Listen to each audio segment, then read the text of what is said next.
The Wild Wild West. Here we go. What's going on, dude? It's good to be here. Just having a regular chat, dude. Just no big deal. Nothing to do with Fireside. Normal chat. We're here with our new and real producer. True. Josh Cabaza. Josh, dude. What's up? How you doing, man? Motherfucking Josh Cabaza. He's Gardini, Lemaire. Where the fuck are you guys? It's crazy to have like an actual dude. producer. Totally legit. Look at that. Thank you. I appreciate it. Yeah. How these Good two job, fools Josh. fiddling with a camcorder, dude. Two stoners fucking around. Eating chips. Dude, I've been waiting, dude. I've been down here I know. every night, wondering if you're looking at the same moon. I'm like, he's probably looking at it. Yeah, meanwhile, I was just, oh, fuck. That was fun. It was fun to get down here. It's crazy. It's totally disorienting to be in a different place. Brittany always makes fun of me. She's like, you've never moved. I was like, I went to Philadelphia from Delaware County. Moving far away is so sad. It's so sad and scary. It's so scary, dude. Yeah, I was telling you, I was crying, dude. My fucking I left my family dinner. My brother looked at me and I was like, see you guys. Bye, guys. Yeah, I didn't quite cry, but driving from the airport, getting here, I was like driving through, just because there was traffic, I was like, fuck, I fucked up. Fuck, this was a huge mistake. Dude, I want to be home. That's the issue too. That's the thing. I'm a catastrophizer. So anything that's going slightly wrong, I'd be in my car like, I can't do this. I can't do anything. It's all fucked up. Everything's fucked. Everything's wrong. I need to go home. This is a mistake. That's been the last 2 weeks of my life. Just go any friction. I go, I can't do this. I can't do this. I cried when I got to Spain, dude. That was a big move. Oh. I went to Spain and I just laid in bed the first day. Just like, Movers should help you with that. they should cuddle. People who, they should finish moving your stuff in and then hold you. Go, hey man, you want a hug? You want me to jerk you off? No, I don't need a hug, dude. Thank you. And they go, come on, let's hug. And they go, for real, dude. Don't hug me. Yeah, that'd be nice. Yeah, you can fight them a little bit and finally give in and be like, I'm so sad. I'm gonna miss my mom and dad. dude, get off me. I saw my dad, like mom and dad, like once every 4 months anyway. Yeah, true. It's not gonna be a big change. True. But you're The difference far. between 3 hours and here is not Yeah, huge. true. You know? With the flights and whatnot. That's Oh true. yeah, you've been in Philly the whole time. Yeah, I haven't fucking gone anywhere. I was just Holy sitting in shit. Philadelphia I thought you lived in New York. since I was 18. I lived in Philadelphia since I was 18. Wow. Yeah, then I moved. I told you I walked past I was in the airport this weekend when I was trying to get to Spokane, and I had to connect a flight, and I saw a Philadelphia flight, and like a moth, I literally started to walk towards it and was like, "That's not your home, dude." I got so sad. That's so sad. I started just like a dog walking towards it, and I was like, "Where are we right now? I'm in Denver. I have to get to Spokane." Dude, not knowing where you are is the fucked weirdest. up. I It's didn't fucked know. up. I was late because I was with Chappelle all week. Not big deal. But then not big deal. Just had to tell you guys where I was. Whatever, dude. Oh, all right. Let me tell you about that. So I was with Dave Chappelle is filming a new special. It was pretty cool. I think I'm allowed to say it. Yeah, I think so. People were there. Yeah. But he filmed it at where he filmed Killing Him Softly. So it was pretty sick. Yeah. And then they were like, Dave wants you to open. I was like, yes, I'll absolutely be there. And then I get there and I'm the first opener, which is fine. Yeah, totally fine. Obviously fine. The other two it was Lunel and Earthquake. Yeah. Obviously I'm number one. For sure. And then I get in there, but because it's a taping, they have to start on time. So they're like, all right, 7, get the fuck out there. Dude, I go out to 30% full, all black room. With lights on, no one's in their seats. People are just, the whole time, people are just walking in. Every single show, I fucking ate it like you wouldn't believe. And I just had to stand there like, hey, what's up, guys? People were just... I would make a joke and people would for real be like, no. Oh, no. I'd be like, you know how ISIS is cool, right? They're like, what? And of course it was this past week. Yeah. So I'm up there like, I support the terrorists, honestly. People are like, That's what sucks. Yeah, you're like, I'm not changing my shit, dude. You guys figure it out. that was my only saving moment was I would finish it and be like, I understand this isn't the best week for this material. That would be a laugh. That's pretty funny. The only laughs I got was making fun of my own set. People were like, yeah, you do suck, dude. I was like, guys, you don't know. I'm actually pretty good in the white community, but Yeah, you should be like, give it up. You're wearing sunglasses inside for some reason. I'm just playing around. Just kidding. It's fucking weird to do that. no, I do it all the time. I get it. Yeah, but ever out to dinner at nighttime? Look, That's one thing for sure the black community has right against the honkies. True. Sunglasses inside, fucking at rule. nighttime in too. A dark club. True. What's the point of it? You just can't see anything. Yeah, but no one gets a good read on you.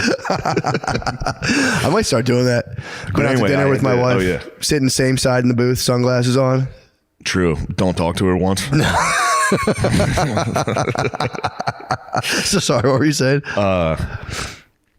I had to go from the taping straight to Kansas City. So I went from DC to Kansas City, and I got there at 7:00 when the show started. Like, my flight got delayed. I had to drive straight to the show, change in the green room, and go right on stage. And while I was on stage, I was like, where the fuck am I? Like, in my head, while I was talking, doing stand-up, I was like, what? I don't know what city I'm in. I was like, oh yeah, Kansas City. It's disorienting. It was very disorienting. Dude, it showed in the set. Really? You came out here. I think so. I was like, what's up, dude? Hey guys. Yeah. I had the weirdest, I didn't have like a panic attack, but I had like the beginnings of a panic attack. I was on my way walking with Gardini to one of the shows in Spokane. I was totally sleep deprived. So I'd been drinking like coffee and I went out and ate a lot of food and stuff. So I'm like feeling kind of fucking you're weird. wailing it up. I was wailing, dude. I am the whale. I was having a fucking like, just like feeling kind of weird. And then I spilled water. I opened a water bottle and the water got on my hands. I was trying to get the water off my hands and I was like, and they wouldn't stop being wet. I'm like, what the fuck's going on? And I forgot I had fucking put lotion on my hands. not self-care. It was like I had obviously used it for self-care. And I was like sitting there, I'm like freaking out in my room. I was just like, my hands felt dry. Wait, why do you have, it was just in my room. Dry hands. I obviously masturbated with it. You but masturbated with lotion. I just put it but on. You're attributing this particular lotion to the time you were drying your hand. This is the truth. So is the truth. I had obviously self-cared, and then it was like I was like, my hands are dry. I was like, I was sitting there doing nothing in my hotel. I was like, if my hands always been this cracked, I was like, something's fucked up with my hands. And I put lotion on them. I was just all sleep deprived and bugged out. Put lotion on. Forgot I had put that lotion on my, which I don't like that feeling at all. I'm walking. It feels like you're wearing like leather gloves. It feels weird.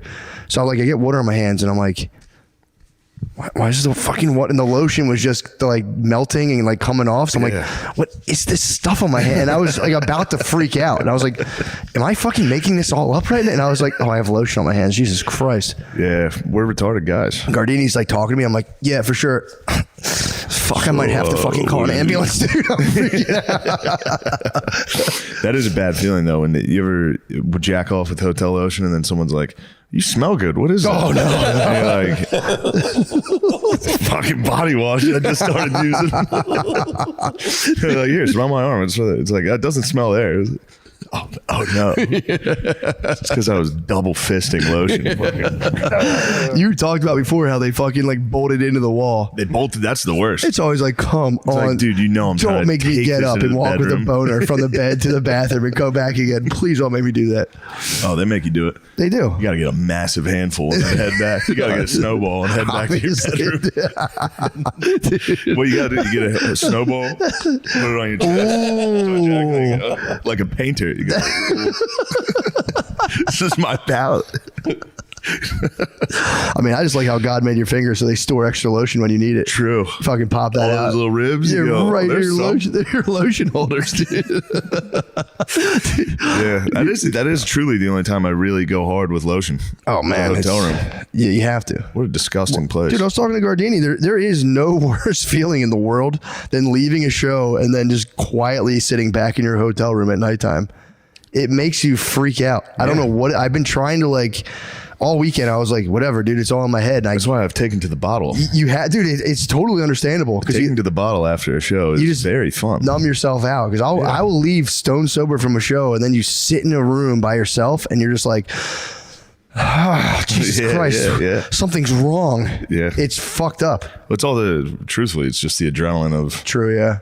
It's a real weird adrenaline crash. Sitting back in like a shitty hotel room in Spokane, Washington. Like, yeah. I'm going to try to get this Netflix to work on this hotel TV. These goddamn login's not working. Who the fuck's on my Netflix?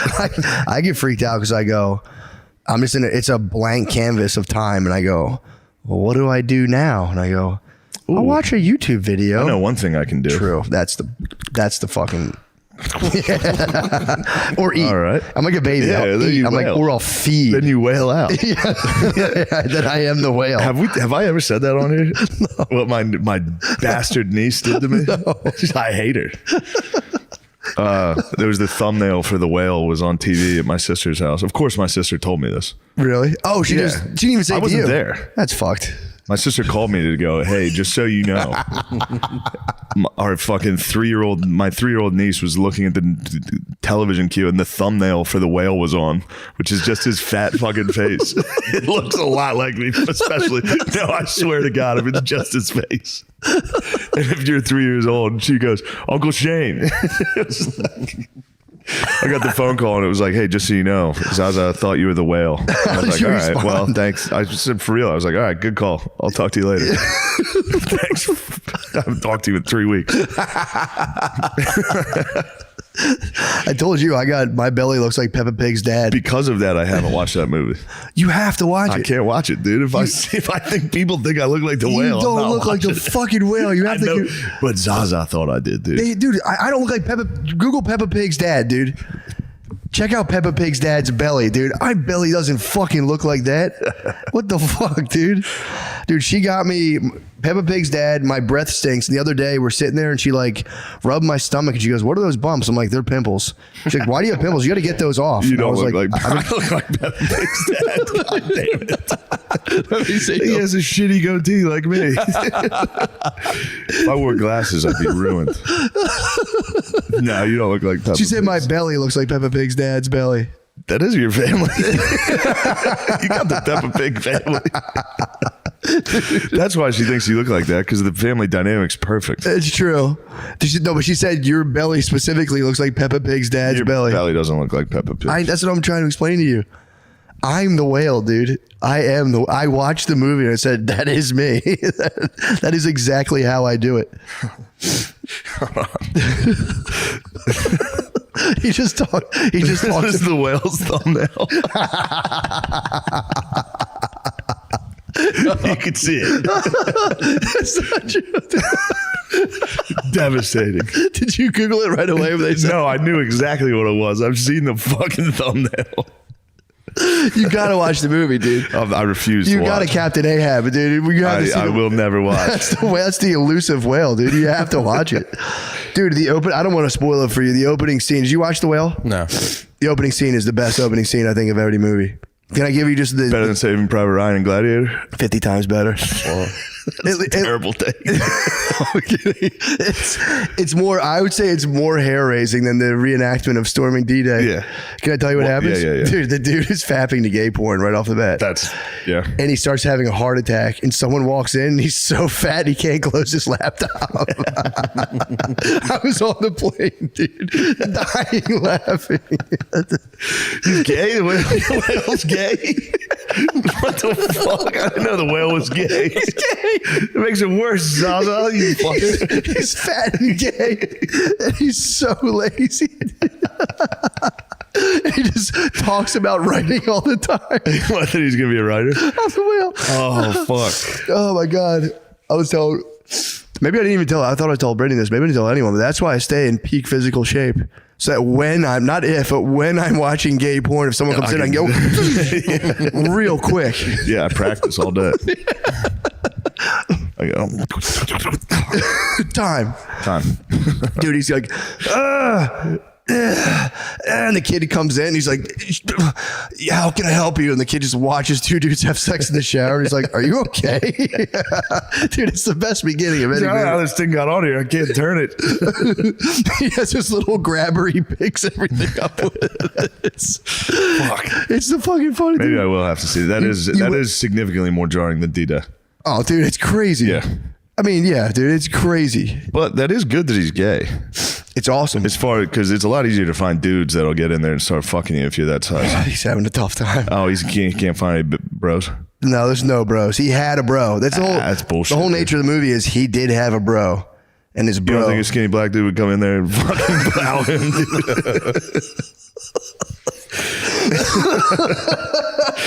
I mean, maybe, dude. Probably. Maybe. Yeah, he's thick as fuck. He is thick as hell. He's thick The as pizza hell. man, now that you say that, the pizza man's trying to smash, I think. Is he really? So pizza man he just leaves 2 pies. First of all, he does 2 pies. He leaves 2 pies on his doorstep, dude, too large on the doorstep. And the pizza man's always like, "Are you okay in there?" And he might be having him on his dick. He's always like, he's trying to like come in the whole movie. He's like, "My name is blah, blah, blah." And he's like, "Thank you. My name's George." He won't face the pizza man. And one day, I don't want to spoil the whole movie, but Tell me, I don't give a the fuck. pizza man at one point, he opens the door and the pizza man is wait. He like tricks him as if he left and he's waiting. He looks at him. He's like, and just grabs his pizza and goes. Can he walk? Barely. Okay. Barely. With a walker. He can walk with a walker. But then he just gets 2 pies and goes ham on them. Bro.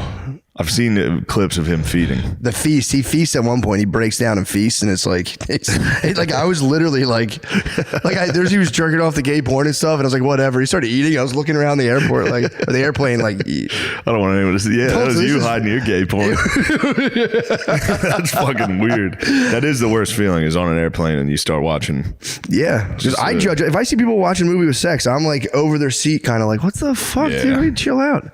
I watched a guy watching like the George Foreman movie, and then he watched like another like what's the movie with like all the dudes in a deli in like Brooklyn or something? Did you ever see that movie before? It's like I don't know. It was like it was just a fucking weird movie. Just a bunch of it seemed like he clicked on like the Black Voices section or something. Is it a black movie of dudes in a deli in It Brooklyn? was like a Latino movie, but I thought he like was. I thought he was like checking like the racial collections. Yeah, the racial collections need to go. We've done enough. Yeah.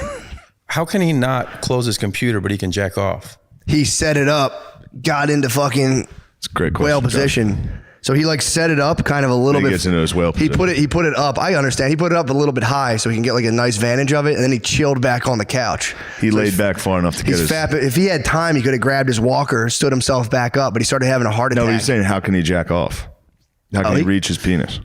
He has to literally. He's under his stomach, just fucking pumping. Probably feels great. That's got to be fucking awesome. That's got to be of all the. It's like a cream pie, of all the basically. problems. Yeah, you could do. It is for real. He's in veg. Obviously, there's a lot of cons to whaling out. True. I might give this thing a shot. Later. True, dude. Dude, it was pretty tight. But yeah, he was. I guess like the You exertion. could cream pilot your own thighs. Oh yeah. You can put your belly against. Right? Whoa. Don't you think you could Whoa! I never thought about give it that. a fucking shot? I never thought about that'd be kind of nice. Could be nice. Might have to christen this house with a thigh, cream thigh. With an exposed asshole cream pie, he's get walked in on. What are you doing? Get the fuck out of here. Trying to simulate a cream pie with my stomach and my thighs. That'd be nice. Yeah, I guess it was just a pure desire to procreate. He just went in. He probably had, if I had guessed, he probably had like a month-long nofap stored up in him. And you know, they say gay's stronger than fat, so his gay impulses are stronger than his fat impulses.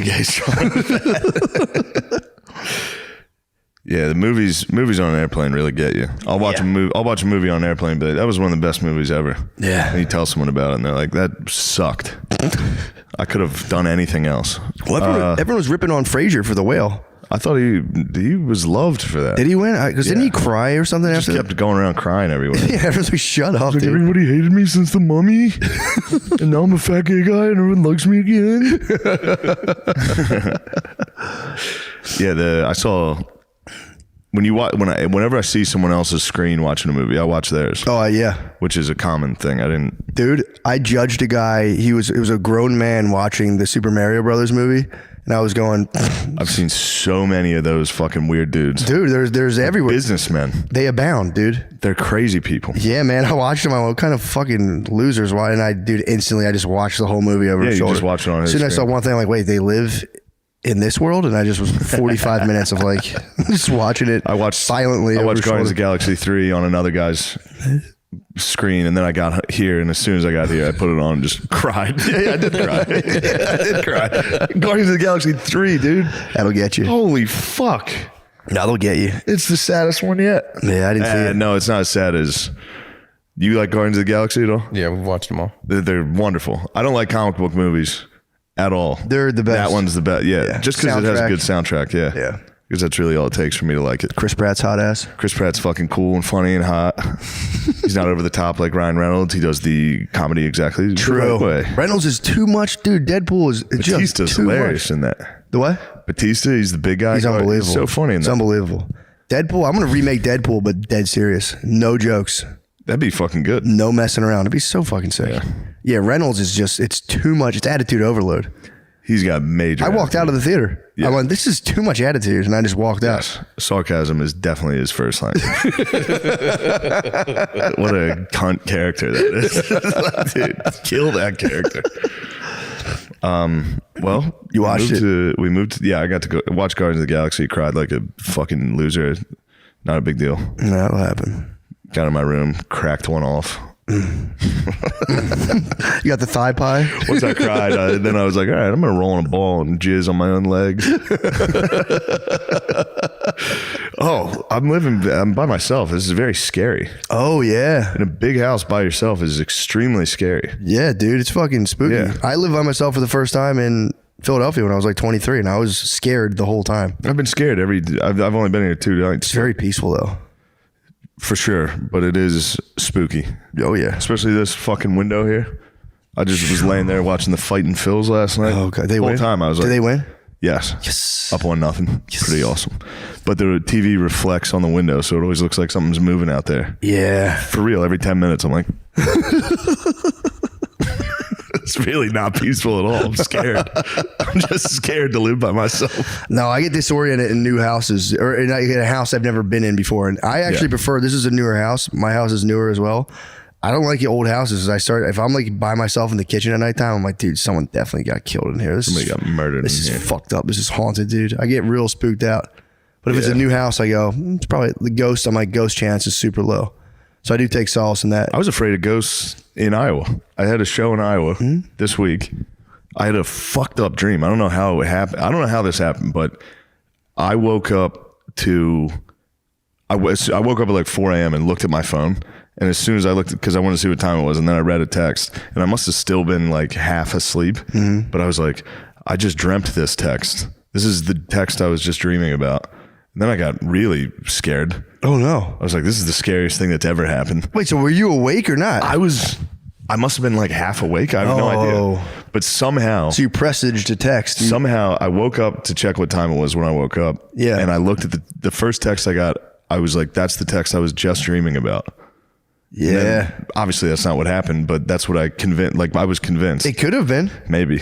Dude, I felt real. And then I was just, I was wide awake. I was so scared. And then I was like walking around my hotel room and I was like, this is an old hotel. There could be some ghosts in here. I was afraid of ghosts at like 4 a.m. It was fucking so embarrassing. I had a weird dream. My friend was like telling me something kind of intense that happened in his life. And I instantly went like, whoa, I had a dream about this a week ago. And I was like, maybe my brain just made that up, but it was pretty clear. I was like, that was really weird. Not the specific thing, but it was like a situation he was in where I was like, dude, I just had a fucking dream about this. I just write that stuff off. I always just go like, I didn't. I just go, I don't know what the fuck that's. But if I had realized that at 4 a.m, I would have. I did an all nighter. I woke up at 4. And I was just like I wasn't like spooked. I was more disturbed. I was just like agitated and just like, the fuck's going on? I was in like a mid of the night, like kind of personal spin out. Usually I'll be like, fuck, dude, I got to set up a child. I was telling you yesterday, I was like, I got to set up a child gate. Then I'll imagine my kids falling down the steps for like a half an hour and be like, I'm like, all right, what if someone tried to take my kids? I was like, I'd have to like fight. And I'll just go through it and get myself to like 185 heartbeat. And then, dude, towards the end of this thing, I'm laying there like half falling asleep. And I was like, what if Brittany like was like hooking up with a chick and like we were going to have a threesome and then she kicked me out of the room and I was like, dude, I'd be so fucking pissed at her. Like I just ran that for like 30 minutes. I was like, yo, for real, like I wouldn't talk to her after. And I was so mad. And then I finally passed out and I'm sitting there talking to her the next morning and I started cracking up. I remembered it. Yeah. And I was like, dude, I was for real pissed at you last night because I imagined you setting up a threesome and kicking me out of the room. And I was just like, I was so mad. It's good you told her though. I told her. It's good to nip that in the bud. True. Just in case. Or be like, crazy thought last night. The fucking nanny came up. What the fuck was she doing there? Anyway, I'll tell you about that. Yeah, it was weird. I like sat there and I couldn't stop doing it. If I get locked in on like a negative fantasy like that, I'll just fucking like It's like 90 iterations until finally I'm like, why am I doing this, dude? I got to go to bed. Yeah. All day. That's it. All day. That's all day. All fucking day. And things are going well. And I'm still like, fucking disaster. It's a disaster all day. What's that big volcano if it explodes in Yellowstone? Gardini was trying to pill me on a volcano. He was trying to volcano pill me, saying like, there's one in Yellowstone. It's a super volcano in Yellowstone. Yeah. Dome? I forget what the. Yeah, he said, he goes, it would fuck I just don't believe it. I'm like, no way. He was trying to say it would like what's crush. the name of that fucking type of volcano? I think it's called It's a super volcano, but it's like a Yellowstone cauldron. cauldron. Yeah, caldera. Caldera. Yeah, it's the Can't opposite read. of what I was saying. Damn. Yeah, dude, he was trying to say, he's like, it's game over for all of America. I was like, there's no way one volcano. Yeah. Vesuvius was a town, wasn't it? Vesuvius? Yeah, I thought volcanoes can all exactly destroy one Italian city. I think Vesuvius, that's true. I thought they can only destroy They're one designed Italian to destroy one WAP city. Wasn't Vesuvius Pompeii? I think so. I always called it Mount Vesuvius. They get the fucking Asians get a lot of volcanoes. Do they really? Yeah. Krakatoa. Krakatoa was a big one. Iceland gets a lot of them. Do they really? So what is it more of the ash? I mean, obviously the lava is going to burn you up, melt you up. Yeah. But it's like, cause I'm like, dude, there's just not that much lava for the whole country. Oh, it's not the lava. It's not It's like the people are ash. getting hit by the lava. Yeah, because I feel like I could outrun a It's lava. pyroplastic. What's it called? Pyro. It's the ash. Somebody's listening to this. Like, that's how you say it, you fucking idiot. No, it's like a fucking extremely hot ash cloud. Oh. Yeah. Oh, that sucks. And it goes very fast. It's like an avalanche of hot gas. Oh, true. True. Well, so you just have to get under the blankets, dude. You have to hide on it, but you have to Dutch up. Damn, so nature just Dutch ovens a whole city. Fuck me. Pyroplasticine. It's not pyroplastic.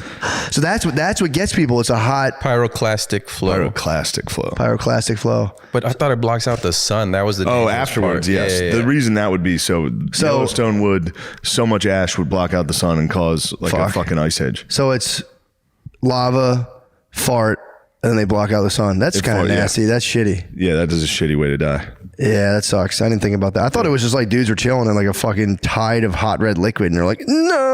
Yeah, it's slow moving lava. Oh, my mama, no.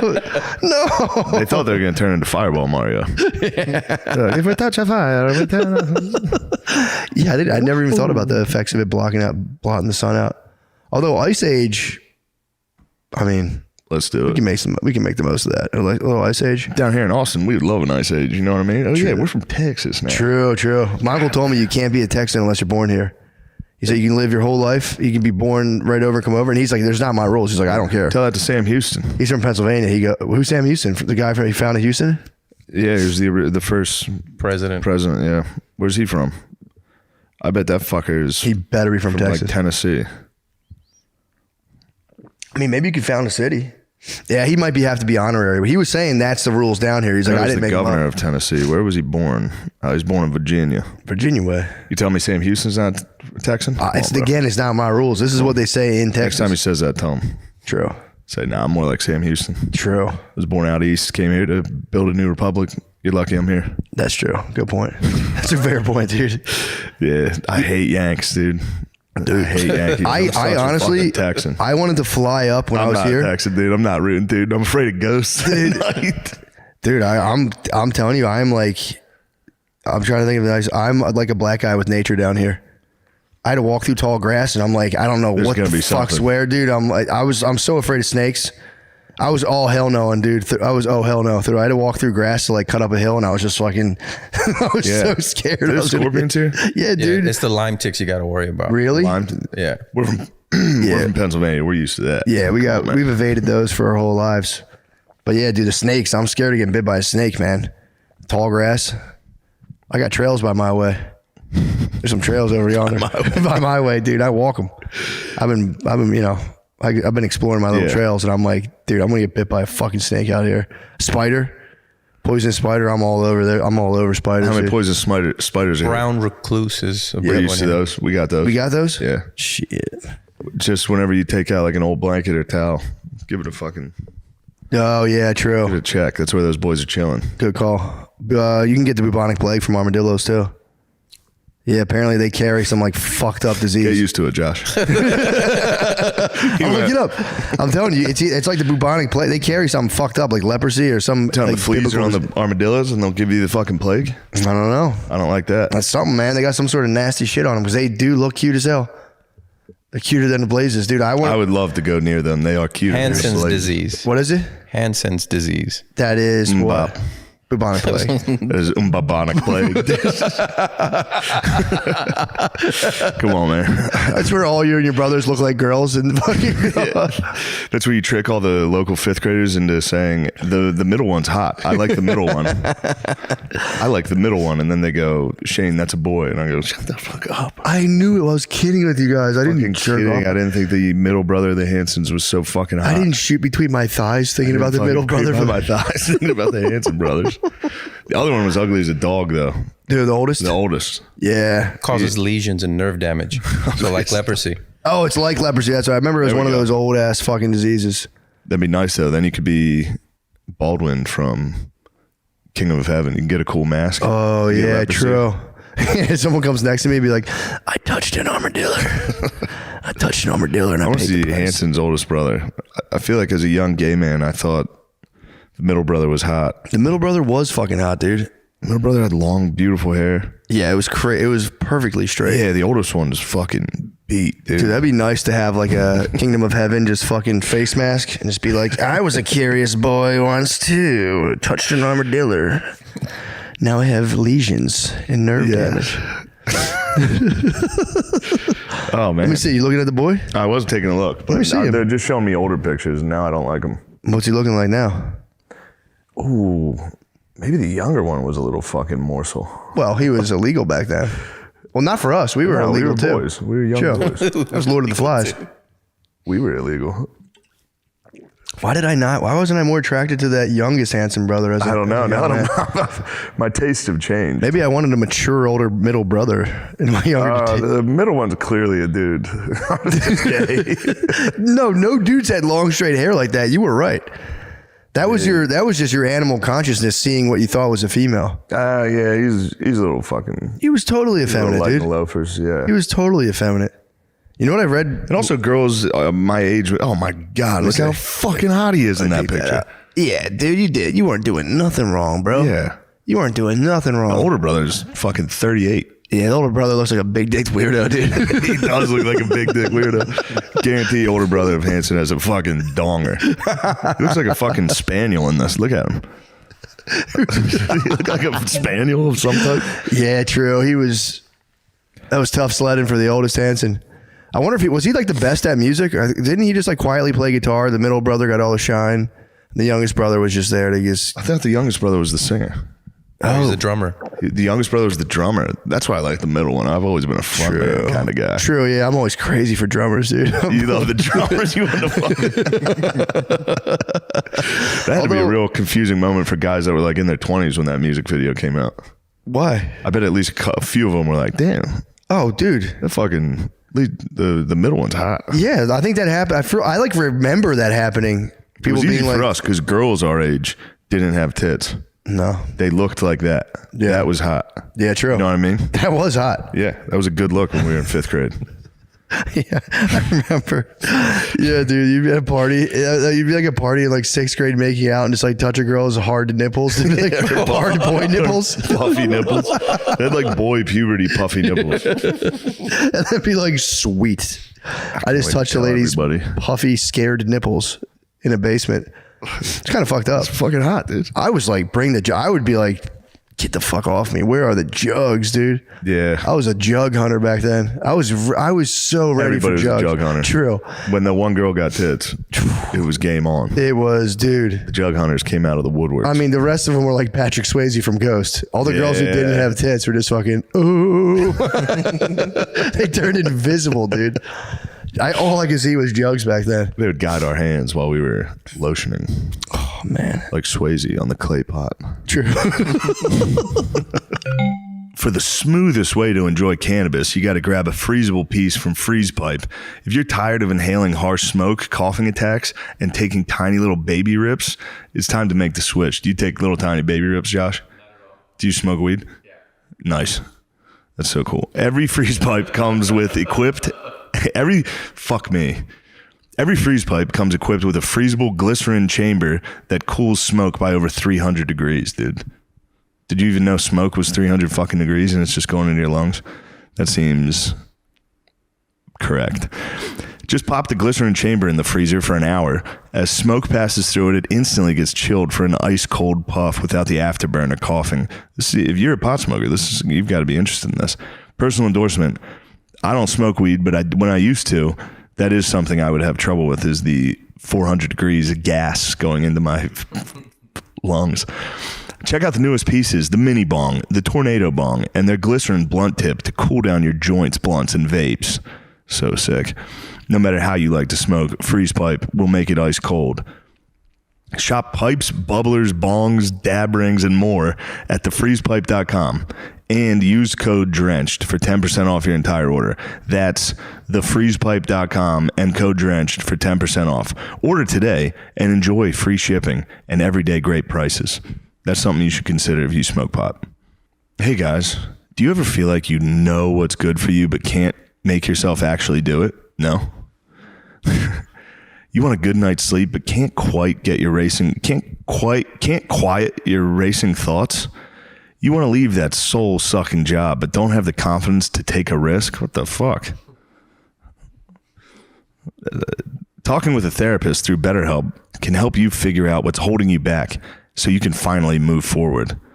Therapy has been incredibly useful for so many people in our lives. We've gotten to watch our friends change for the better. It's an awesome tool that can help you make the rough patches of life seem a little more smooth. Wouldn't that be nice? I don't believe it there. You don't believe it there? All right, thanks, Josh. No, that's okay. I don't give a fuck, but you should use BetterHelp if you feel that way. You should talk to someone on a Zoom call. BetterHelp is totally online. It's convenient, flexible, and suited to your schedule. So you can do therapy by video call, over the phone, or even by message, whatever works for you. That's good. Texting someone.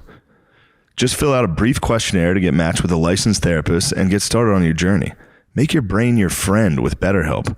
Visit BetterHelp.com/MSSP today to get 10% off your first month. That's BetterHelp, HELP.com/MSSP. Can you imagine if you had a therapist? How nice that would be. Anyway, goodbye.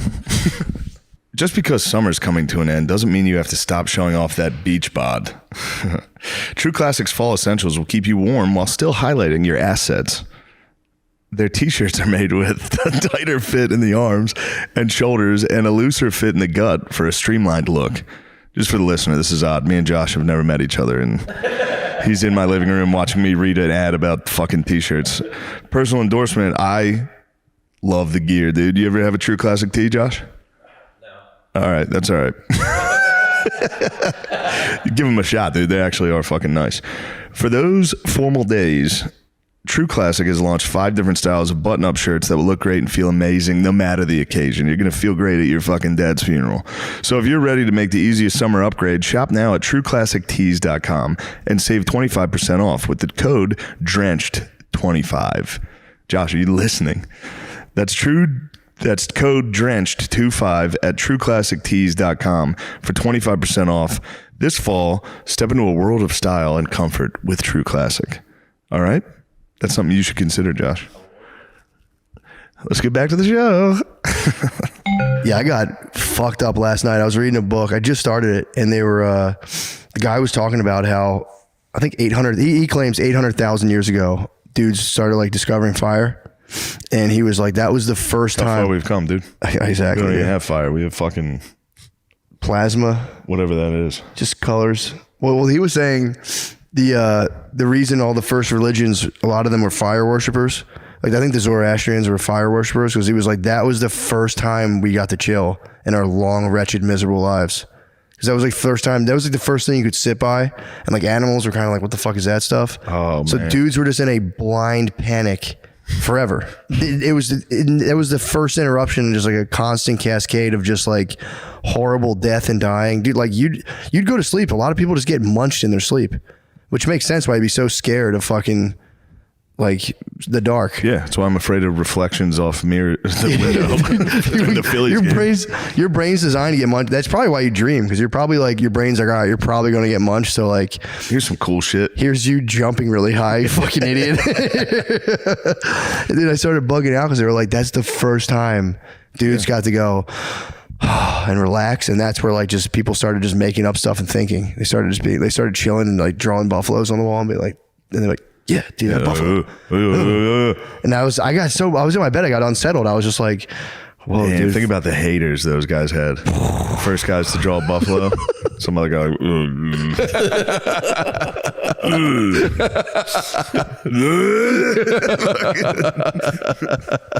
one girl looks at it and is like, oh. True. She's her nipples stick out. He's like, oh, fuck. True, that must have sucked. Yeah. Back then, if a dude did something really sweet, like it's not being gross, it probably actually happened. Your babe would probably, you'd hear like, blunk, and you'd look at her and you'd be like, you bitch. She would drip. She would what do you mean? I'm saying if you're all naked in caves, if you're with your babe and a dude drew a sick. Women's pussies get Back so then, wet that they're dripping it was loudly the onto the floor. I'm saying back then they probably did. Back then they were probably the wettest, dude. They were scared. But, dude, why do guys take girls to watch scary movies? Life was a scary movie. Yeah. Chicks were hornier than ever. And a dude sat her down in front of the fire, drew a buffalo. It was probably at least one that's like, just one drip. Even if you didn't hear it, you'd be like, you could probably tell back then. Yeah. Come on, sit on my lap, babe. And she's sitting on your lap. You're like, God damn. Yeah, slide right off this thing. Sir, I didn't ask you to serve me a cheeseburger, baby. God damn. I said no cheese, honey. I want a hamburger. You'd probably smell it before you'd hear it. You would probably smell those caves and shit must have stunk, dude. God, that must have been crazy. I will say, imagine you're chilling and you go, some pussy around. You could smell pussy. Is that you, Ja? Smelling pussy would have been nice though. Yeah. Just being like, I know there's some pussy around. I don't know, man. Have you smelled pussy lately? Would have sucked. Yeah, but it was like you were smelling like saber-toothed tiger shit. It was probably better than some of the other stuff. I mean, it was all pretty terrible, but it was probably like saber-toothed tiger shit, dead decomposing bodies, a bog, and then you'd be like... I wonder if any of the bros were smart enough to kill themselves back then. You know? I doubt it. I don't think they had the brain function. I think, they were just because they were running on just kind of like self-preservation animals at all costs. Like but dogs. I wonder if one dude was smart enough to just be like, what the fuck is this? There's a cliff. It wasn't until the fire. They probably sat by the fire and were like, this fucking sucks. This is crazy. Because they finally chilled and they went, and that was like the author's point of like, there is the fight or flight is still. Isn't Zoroastrianism, how do you say that? Zoroastrian, yeah. Isn't that still going? Zoroaster, there are like probably like, some I think there's like 12,000 guys, yeah. Holding it tight. Yeah, but they don't take in new members, so it's going to slowly die out. And they worship, I think part of it's worshiping fire. It's one of the oldest religions in the world. I think it's the oldest right now. I think so. Yeah, it could be true. It could be the oldest living. Before then, it was like fertility cults, just like cutting off ladies' skin and wearing it was like church, which I could see myself getting into. And you go in front of a bunch of kindergartners and you're like, what? There's nothing wrong with this. I'm a lady. Listen up, little kids. We found the hottest chick in the village and we cut her skin off and we're wearing it so that we get a lot of beans this year. Stop laughing. This isn't fucking funny. There's nothing funny about this. We picked the hottest lady and murdered her. Now I'm wearing her hot skin. That must have been fucking crazy. That must have been genuinely fucked up, dude, for explorers and shit to stumble across an island and see that and be like, what the fuck? Yeah, that was a quick, like, all right, load the cannons. These guys are done. They had a good run. There's nothing going on here. Because everyone had different, it was like everyone was freaking out. Then everyone got to chill at the fire. Yeah. Be like, this is what's up. And then everyone had to like go and share that around the world and just be like, no, it's not. Now, if we're talking indigenous people, my favorite thing right now is there's a thing on Instagram. I'm sure it's on TikTok. I don't have a TikTok, but these Native American people will post videos of them doing like a rain dance or like whatever their tribal dance was, Sure. and being like, my land has been stolen, no justice, no peace. Like they co-opt the Black Civil Rights Movement for sure. But then every comment is just like, Take the L, dude. Shut the fuck up. No way. Every comment's like, you guys should have won. Scoreboard, pussy. It's the most amazing. So fucking funny. It's crazy. Comments, Instagram. I had no idea. My friend turned me on because I never even got into the comments. I had no idea. I was just people looking were, at funny reels. I have never seen it. It's great. Somebody's up there like, you guys took our land. Oh, ah. And then the first comment's like, shut up, pussy. Take the L. You guys should have fought harder, bitch. Pretty great. Scoreboard's my favorite. Scoreboard's crazy. And then you think about who's doing it. It's so funny. It's like a 12-year-old. Definitely a 12-year-old on like his burner account, just like, fuck you, Native American bitch. It is the weirdest situation because it's like it gets no airtime at all. What? The Native American stuff, it's like it gets zero airplay in terms of like the popular press. Yeah. I don't know. Although, yeah, it might be because of the res. People can't really, you can't like be a reporter and like pop up on the res and be like, what up? Yeah. You know what I mean? Good for them. Yeah. But it gets zero. It gets, I mean, you know, they've been mixing it. It's like it's like if you're like into like anti-racism and all that CRT stuff, it's like a caviar you can bust out and be like, what about this? Yeah. We're talking about some terrible stuff. Remember this? You weren't talking about this. I think about this. I think about the dirt and the ground and how, and it's like, dude, no, you fucking don't. Shut up.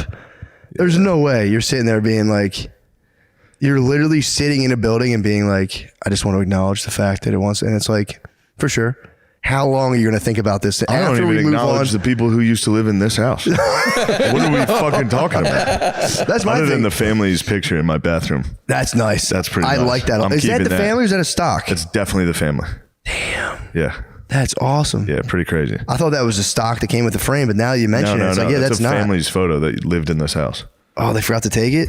I guess. Their mistake, dude. It's crazy. In my bathroom, there's just a family on a beach jumping.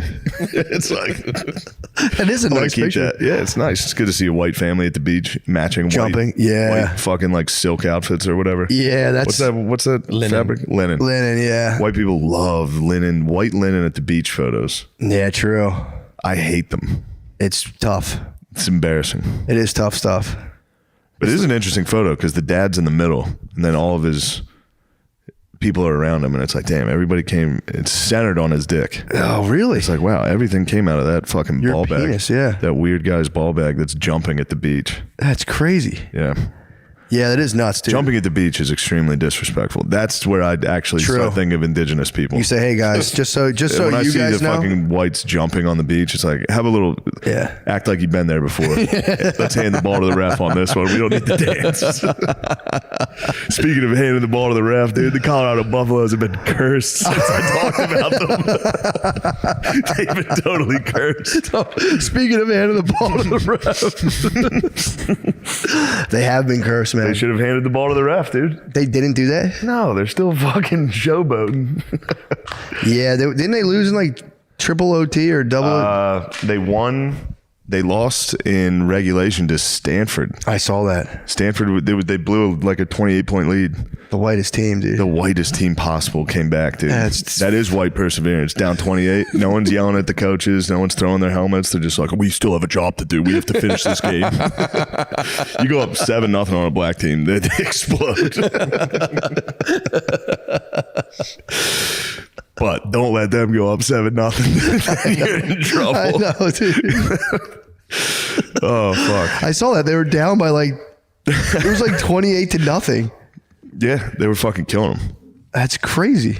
And then those boys from Palo Alto. Well, the game, I was checking the QB's stats and like Shador? both of the QBs put on like ridiculous games, like 5 Shador's touchdowns. really, really fucking good. Yeah, it was like fucking passed for 475 yards, 5 touchdowns. It was it was insane. Again, I want to take it back to this. It's not Colorado's fault, dude.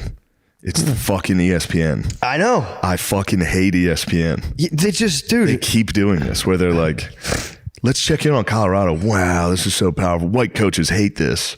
It's like, why don't you guys fucking lay off, dude? And then they're like, all right, enough Colorado. Let's check out the WNBA again. Dude. Turn it off. Yeah, stop, dude. It's half of, if you watch SportsCenter, 50% is WNBA.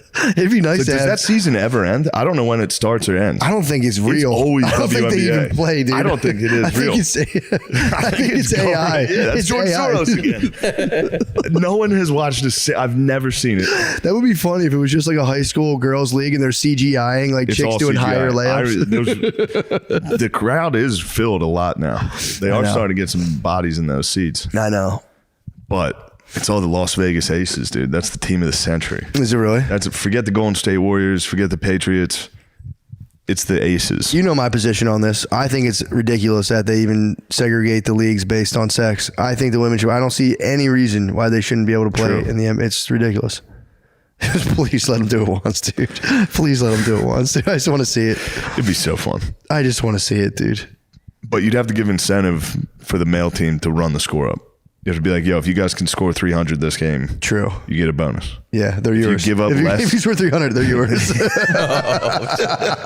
If you can hold them under 10 and you can score 300, you get $1 million each.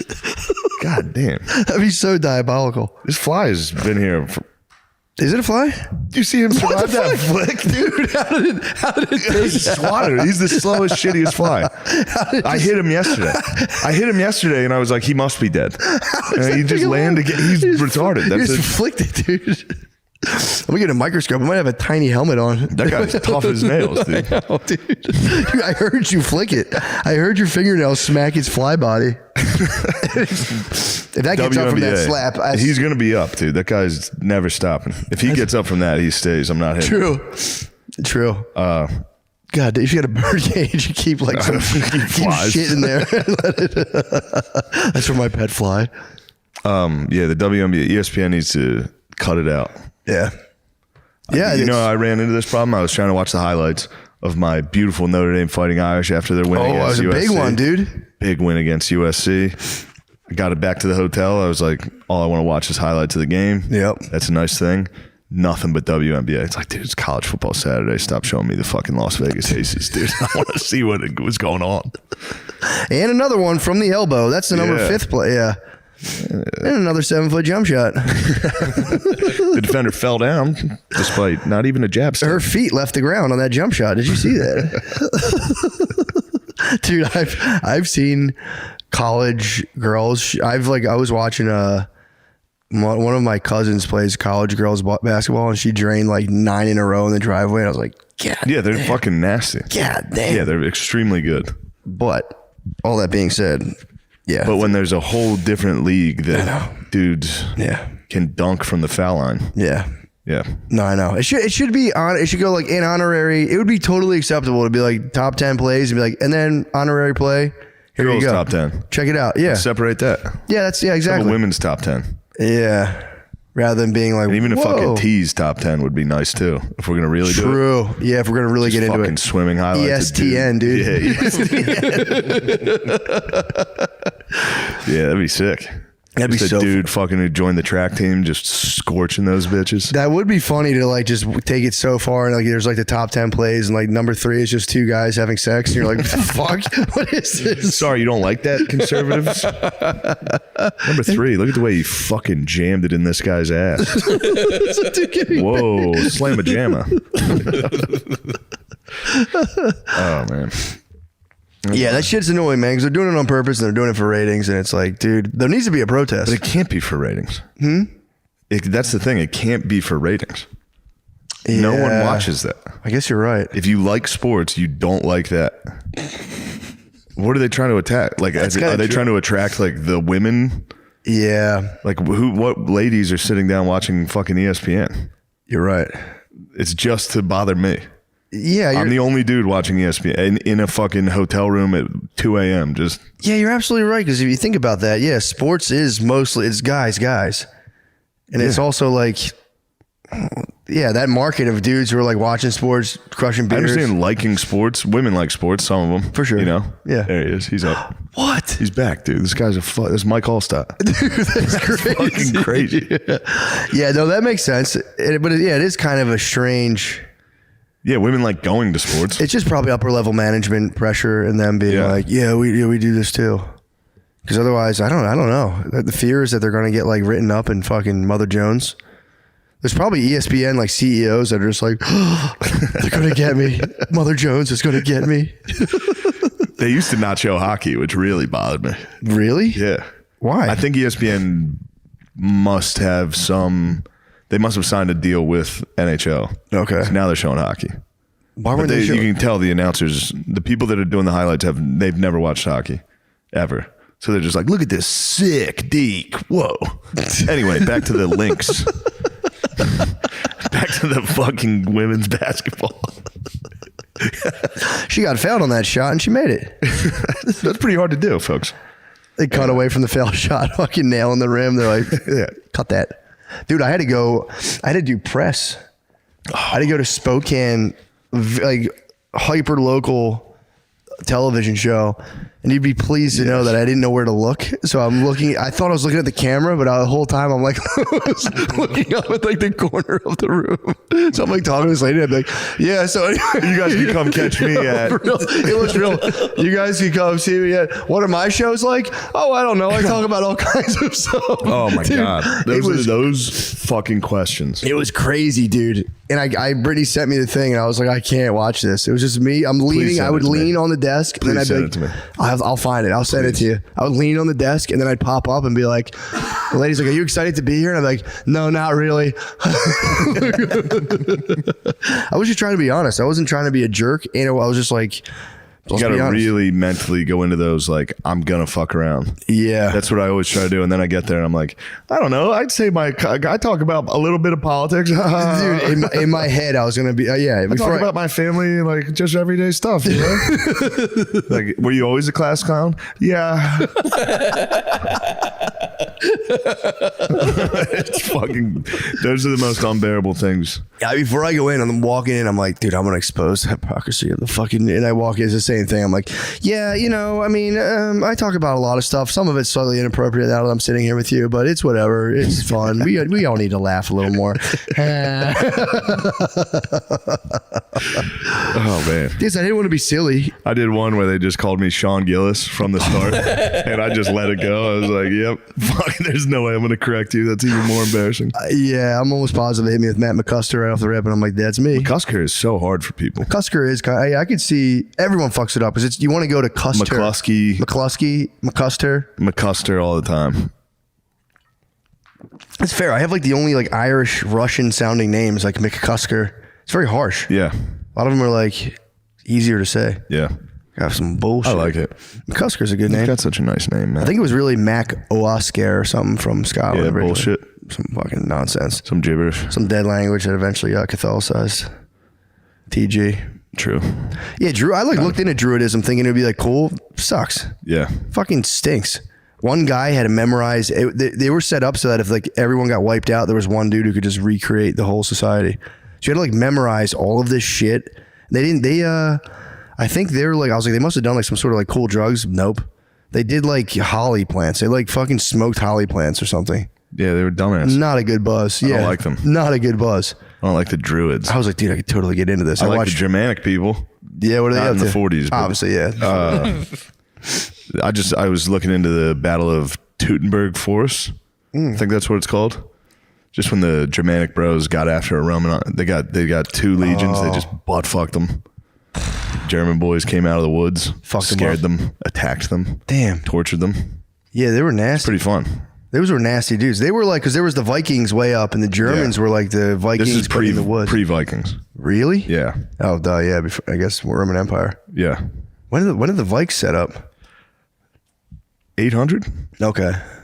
is when they started making their way down to Europe. Boat mainland, I think. Help me out on that. They started. Obviously, they were there. They started doing. Yeah, Obviously, true. they were up there probably for a long ass What were time. Vikings without their boats? Without that longboat, dude? True. Fucking nothing. Love cruise. Booze That cruise. wasn't a love cruise, dude. Those guys are so. I don't like the Vikings. What if they were just like hopeless romantics, dude? I think they were hopeless romantic. They got real hopeless romantic. They were really hopeless romantics. They were. They were very romantic as soon as they landed.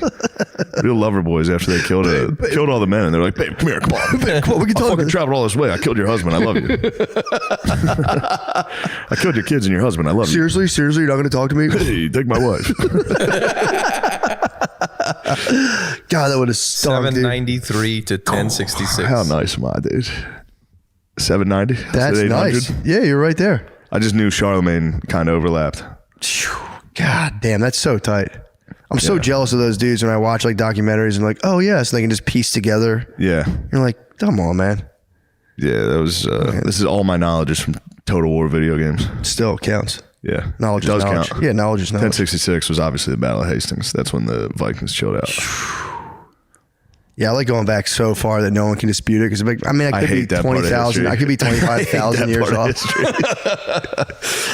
That is nice to be like, yeah, about 800,000 years ago, man, discovered fire. We believe, or records indicate, and you're like, fucking yeah, man. Although they're probably right. They found a burnt rock and they're like, what is this, about 800,000 years old? Let's carbon date this. It's like, sure. Yeah, I'm excited for them to find out carbon dating's just ineffective. They're like, oh, all right, well, we have no idea when anything happened. Fuck. Good. Where are we at on this one?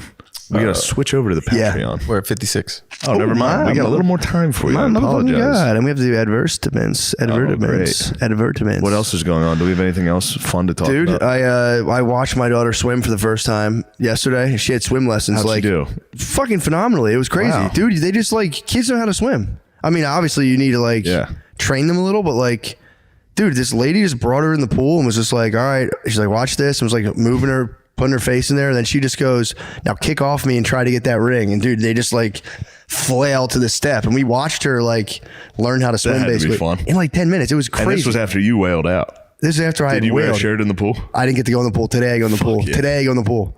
I had a day to dry out, but I did go get breakfast tacos today, dude. I did get breakfast tacos. You might get fat in Austin, dude. I will. Please. There's so much food for a little boy like me. It would make me so happy. I might, dude. There's so much special treats for a special guy like me. A guy like you that can't eat special food. Yeah, they don't really accommodate too much in Philly. No, not at all. You have to go to the hipster neighborhoods in Philly. This entire city's hipster. Dude, we have a farmer's market near us. That's like the end all be all. Farmer's market. Do I have baguettes? Yes, I have baguettes in my house. Do I have everything Gluten-free bagels? baguettes? Gluten-free baguettes, gluten-free everything bagels. I have dinner rolls, dude. Yesterday, what did I eat? Just dinner rolls, dude. You should have seen my dinner. I made my own dinner. I made a can of beans and baked chicken thighs. It was fucking disgusting. No seasoning. Put like salt on it. Oh, that's a tough meal. I sat at that table. I watched The Last Samurai and ate like 3 pieces of baked chicken and a can of beans. You ate a meal like a Germanic warrior, dude. I don't know how to cook. I don't know how to cook.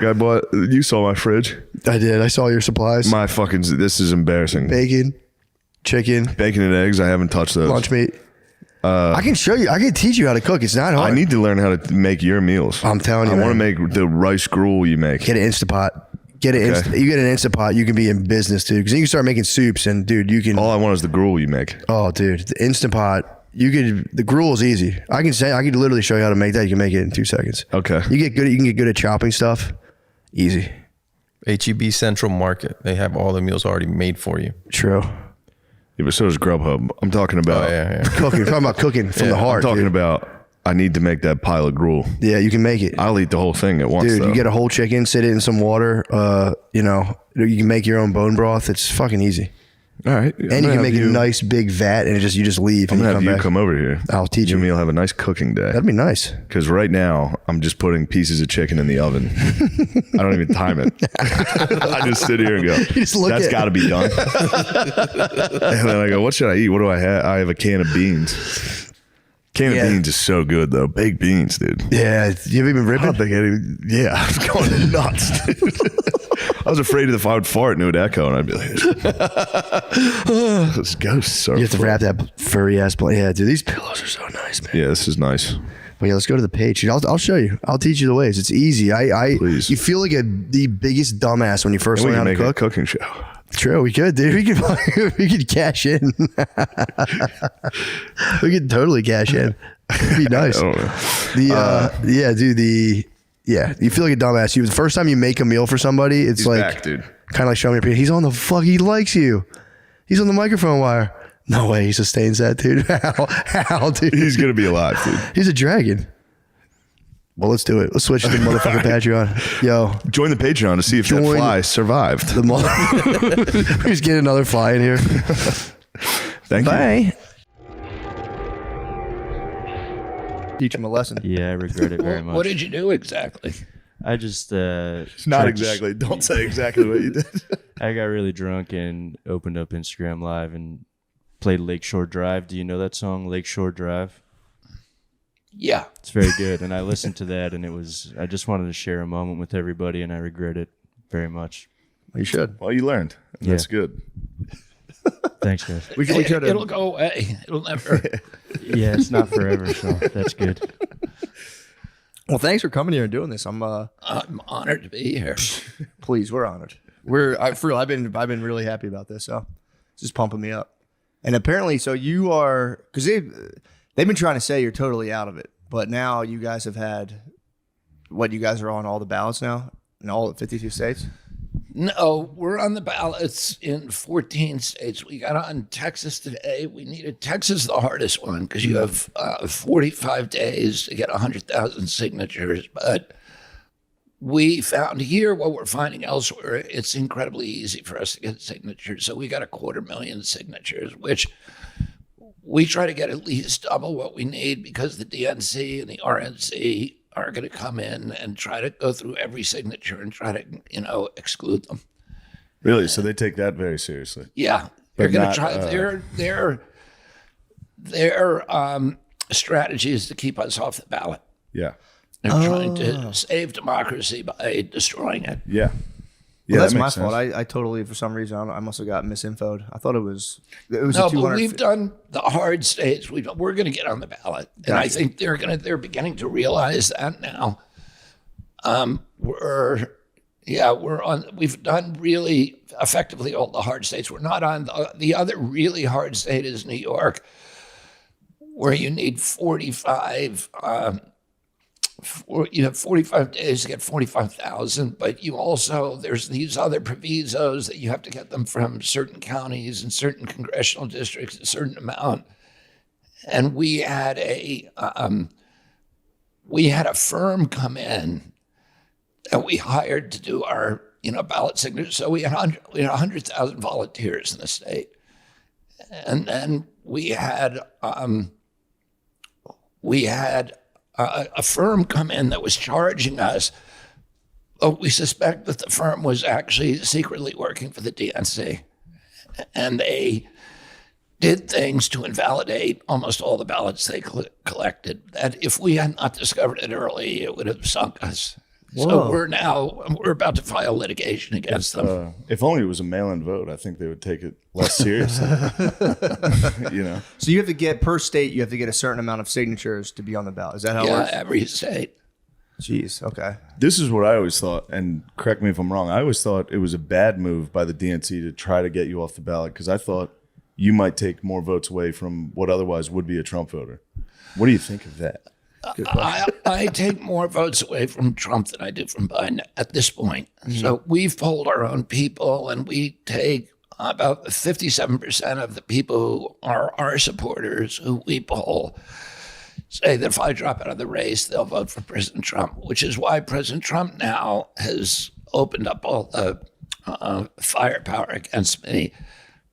But we also did a poll. We did the biggest poll ever done, at least in this presidential race. A typical poll like the Quinnipiac poll or the Harvard-Harris poll, the Siena poll, the Gallup poll has from 1,200 to usually 2,200 people that they interview. We surveyed 26,000 people. The poll has a margin of error of virtually zero. So anybody who does that poll would end up with the same results. And it was very interesting because what it shows is that if I stay in the race, Biden loses. If I get out of the race, Biden loses even worse. He loses 2 extra states, Maine and Virginia. We did every state. And if Biden dropped out of the race, I would beat Trump. So Biden cannot beat Trump, but I will beat Trump. I don't beat him by much. I beat him by 3 electoral votes, but Biden loses catastrophically to him. And then if Trump dropped out, which of course will never happen, but then I beat Biden in a landslide. So I beat President Biden. I take 39 states and he only gets 11. So I'm actually in a different position nobody's ever been in history, which is a third-party candidate who in a head-to-head race will beat either of the candidates from the major parties. Damn, and they won't debate you at this point? Neither of them will? Well, the debates are scheduled after the conventions. So there's a presidential debate commission, and it has scheduled 3 debates. The first one is in September 18th. And if I meet certain metrics, which the big metric is 15% in recent polling, then I will be on the debate stage, and I should meet that metric. So they should have to debate me. I mean, they should debate me anyway because of because my favorability ratings are better in every poll. My favorability ratings are better than either President Biden or President Trump. So if they want to do the right thing, they would debate me. So but I don't think they. Do you think President Biden is going to debate? I don't think he'll debate. I don't think he can. I think they'll say that if they debate Trump, that's a threat to democracy, and they won't dignify Trump with a debate. Yeah, they'll say that they're legitimizing him. Yeah. Yeah. Which is weird since he's already been president. He's a criminal though. Yeah, he's going to jail. But so how do you deal with because you get crushed all the time in the media for just I followed it from a long time for they were saying you communicate with your dead ancestors, which every different thing I've seen, if you read it for 2 seconds, it's you're talking about a meditative exercise. That if anyone else said it, it'd be oh, that's actually really nice. So how do you, what are some of the weirdest characterizations or whatever you've had? And how do you deal with that? Well, they've applied everything to me. I mean, anti-Semitic, racist, talks of my dead ancestors, anti-vax, anti-science. I mean, we should make a list of them. This week it's that I have a brain worm, which was actually true. Damn. Got you. That is a tough one. Yeah, that was a tough one. Brainworms, tough. Yeah, that was I think 13 years ago. Oh, really? Yeah, because it was in a deposition for my divorce. And I think it was 12 or 13 years ago. And the New York Times went it back and dug up that deposition. Wait, she brought it up in the divorce hearings? I don't know. It was in a deposition. It's a good move by her. For sure. Yeah. This guy's crazy. He's got fucking brain worm. Yeah. But I forget the context in which it was brought up. But at that time I was having a lot of brain fog, and I was having trouble with word retrieval. And so a guy who was a buddy of mine, he was actually a guy I was in prison with for the summer of 2001. I was in maximum security prison, and he was my cellmate. He's the head of the biggest labor union in the country, Dennis Rivera. This was when we were put in jail for protesting Vieques, the bombing of Vieques, and I had won. I had been the attorney for the people of Vieques at that time. And we were good friends, and because he was the head of the hospital's union, he had a lot of contacts in the hospital, and I told him that I was having this trouble, and he said, I'm going to get you in for a CAT scan. He got me in for a CAT scan. The CAT scan showed a black dot in my brain, and they said it was a tumor. They said it's got to be a tumor. My uncle had died only a couple of months before from glioblastoma, which is a brain tumor. And my Uncle Teddy, had been on the chairman of the health committee in the United States Senate for 50 years. So we had really good contacts in the medical community.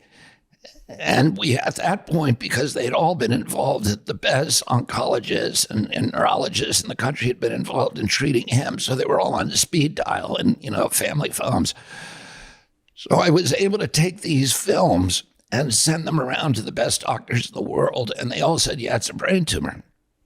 And then I had to get surgery, and I was going to use the same surgeon that Teddy did, which is this guy in North Carolina at Duke.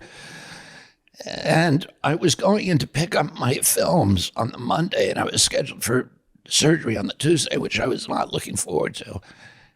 And there was a young doctor, an Irish doctor, who was sitting in the office where my films were at Columbia Presbyterian. And we struck up a conversation. It was about Ireland and stuff. And he said to me, "What are you here for?" And I said, "I got a brain tumor." And he said, "Can I look at your films?" And I said, "Yeah." So he put them up on the light board. And he stared at him for a long time. And meanwhile, we'd had literally the best surgeons in the world looking at these. And this is this young kid, and he looks at it and looks at it. And he said, and then he turns to me and he said, "I don't think you've earned surgery." And I was like, "Tell me more." And he said, "There's something about this. I don't think it's a tumor." He said, "What you should do is measure it really precisely, and then 6 weeks later measure it again. If it's a tumor, it'll grow. If it's not a tumor, it's something else." So I went back every 6 weeks for the next 6 months, and it never grew. And then at the end, he said, "It's probably this thing called neurocystic sarcosis, which is like a form of a tapeworm that gets in your brain." He said, "It's dead. It's not in there, or you'd see it." But apparently it's very common in India, and I had traveled a lot in India, because of my work. It's also common in the hog industry, and I had been suing hog farms for 10 years. Pig suing. So I don't know exactly where I got it, but anyway, What it's dead. what part of your brain was it in? It was on my left side in the front. Okay, so I think Well, that I don't part know. it's not super important from what I know about brains. Front is important, and like the bottom, pretty important. Sides are just like memory and the worm- balance. You don't need that. You don't need that. The worm was, you couldn't remember words. It was eating the words. What was this, a bookworm? No. I don't actually think the worm was causing me I any sat on problem. that for 5 minutes. Pause. So that was the theory, though. I don't think it was. Because at the same time, I found out that I had huge mercury levels. So I had 10 times the amount of mercury that EPA considers safe. When I chelated out the mercury, all my cognitive issues were resolved. And so I don't even think that the brainworm, I don't know what the brainworm did. A doctor told me at one point, he said, you could lose 10 IQ points and you'll never know it. True. He said, even people around you won't really notice it. So I don't know, do you think you're as smart today as you were when you were a kid? I don't know. I can't tell. I think I'm smarter, but I might. You've gotten smarter. I got Audible. Audible helped me a lot. I was pretty dumb. Now I've gotten significantly Yeah, dumber. Audible is good. Audible is good. You think you've gotten smarter? No, I've gotten dumber. Yeah. Yeah, Is that from the drinking? And Yeah, probably alcohol, lack of sleep for a long time. Stress. That'll do it. Stress. It's incredible. Well, Stress. I know this, that my kids seem a lot smarter than I was, and they think they're smarter than I was. So, Yeah, they have the leg up though. They get, they have the benefit of how smart you are. Then you raise them with your level of smartness, so they get, more smartness. I went to school for psychology for a year. Well, here's a question. This always kind of cracks me up, but because I'm like been fascinated with like how you're portrayed and all this stuff. And the thing that really kind of cracks me up is when people are like, "Oh, like you're coming on these positions, you're grifting, you're trying to get supporters," but then the things they're hitting you for, like again, vaccines, wildlife preservation. It's like if you were truly grifting, I feel like you would just be like, "We got to fund Ukraine. We need more vaccines." Like you could rise to the top of the Democratic Party tomorrow, I guess, if you were like, "I love Ukraine. We got to fund the war. We got to do this. We got to do that." And then you get accused of like when I took grifting my on position fringe on stuff. when I took my position on Ukraine, which was the beginning of the campaign, it was 86% of Americans supported the war in Ukraine. So it was not like a proper position. Yeah. People recently started saying this about me because my official position changed on the abortion issue.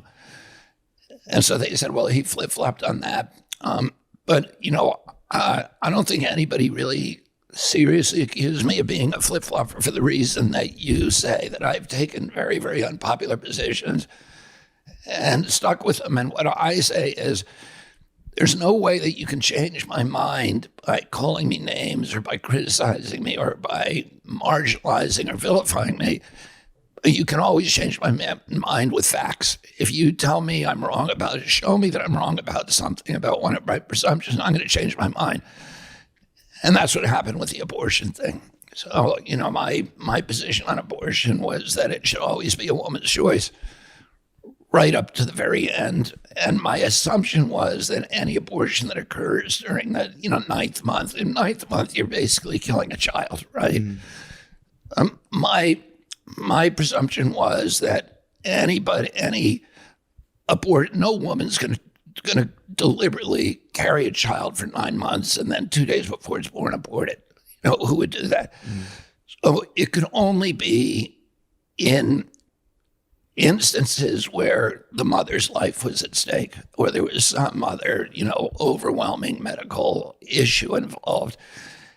And that it shouldn't be up to a bureaucrat of the state to dictate the outcome of those kind of decisions. It should be up to the mother, her relationships with her family, her conversations with her pastor, with her doctors, et cetera. It's a very difficult decision. I don't want a bureaucrat making it. But then I learned I was wrong, that there are actually a huge amount, comparatively, of elective abortions at that time. And my belief is that, the state, at that time, you've got a wholly formed, viable child, that the state has some interest in protecting that baby. So as you guys know, you come from presumably Irish Catholic families. Yeah. My family is split about this, about, right to life, right to choice. I've been a medical freedom advocate. I've been I've been the leading advocate in the country for medical autonomy, freedom of choice. So I think the woman should always choose, but in this case, if it's a fully formed baby, that the state does have some interest in protecting that life. Yeah, but that's kind of, for me, that's kind of your charm, where you'll like wade into these very murky waters where most times it's just like a one word answer, like I'm for blah, blah, blah. And it's just like, you're like kind of actually going into it being like, well, I support medical autonomy. And they're like, what about a late term abortion? And you're like, all right, you son of a bitch. Yeah, fine. And they're just like, you blah, blah. So then they just run the story as like, you love to kill babies. That's like kind of the angle they're going on it. And it's like, if you look at it for 5 seconds, you say like every abortion is a tragedy, but I still want every woman to make the decision, not a bureaucracy. And it's like, for me, it drives me nuts to watch that. It's like, damn, this is deciding the future and the policy. It's literally like, it's a form of lying to be like, this is what this guy thinks. And you watch it and you're like, if you watched it just 2 minutes before that, it's not that at all. But and then to say like, well, I saw it and it's like, fuck man, I was wrong. I don't like that. I don't think it's flip-flopping. It's just being like, let me have all the... It's almost an impossibility to expect one person to have the right answer on every major issue in the country. And that's what the president is expected to do. Start to finish. Some people just lie. So then presidents just lie, or they just like research, get demographics, and they say, this is what I'm going to say. It's almost like if someone agrees with everything you think, they're probably just lying. So I do applaud your ability to like wade into those waters and be like, here's what I think. You get the data, you go, okay, yeah, shit, all right. I'll think about that, differently. So I don't think it's flip-flopping. It's like actually thinking issues through rather than having a team of people be like, say this about that, get the vote, and then, business as usual. So I just wanted to commend you, that's all. Get some positive vibes. Oh, it's interesting living in that space where, where I'm getting incoming from both sides and just and tremendous anger and from people, and particularly from people that I, knew that I was allied with for many years, and then how to deal with, to internalize that, that kind of criticism. It's easy to deal with it from the outside because it's kind of formulaic about how do I counter this, but it's been interesting, and actually it's been an important experience for me to be in a world where I'm very isolated and where nobody believes you, and and to be able to find your own my own resources and say, it's not important what people think of me. It's not my business what other people think of me. My job is to do what I believe is right and then leave the outcome in God's hands and to try to be peaceful throughout that. It's pretty difficult. So how do you do that? I had an experience. I could use that myself. I had this experience when I first got sober. I went to a rehab for a while, and my wife came to visit me on January 17th, which is my birthday. And after you get a visitor, they test your urine. And I got a urine test, and it came back positive for alcohol, and not just a little alcohol, but like knee walking drunk, like Gardini Instagram Live. Yeah, exactly. What happened? And then, so they shut down. Good time, dude. Chill. The golden shower. They shut down the unit. So nobody could go out. Nobody could have visitors. They couldn't go to the gym. And then they sit in a circle and try to get me to admit that I had drank, but I hadn't drank. The next day, so they had just like a marathon meeting, and I just said I didn't do it. The next day, they tested me again. I came back positive again.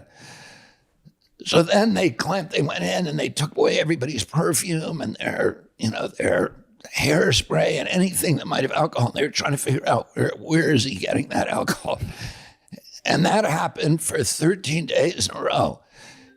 And at one point, I said to them, put me on suicide watch, because there was a glass box, where they can put you and observe you 24 hours. I said, put me on that so everybody knows what I'm doing.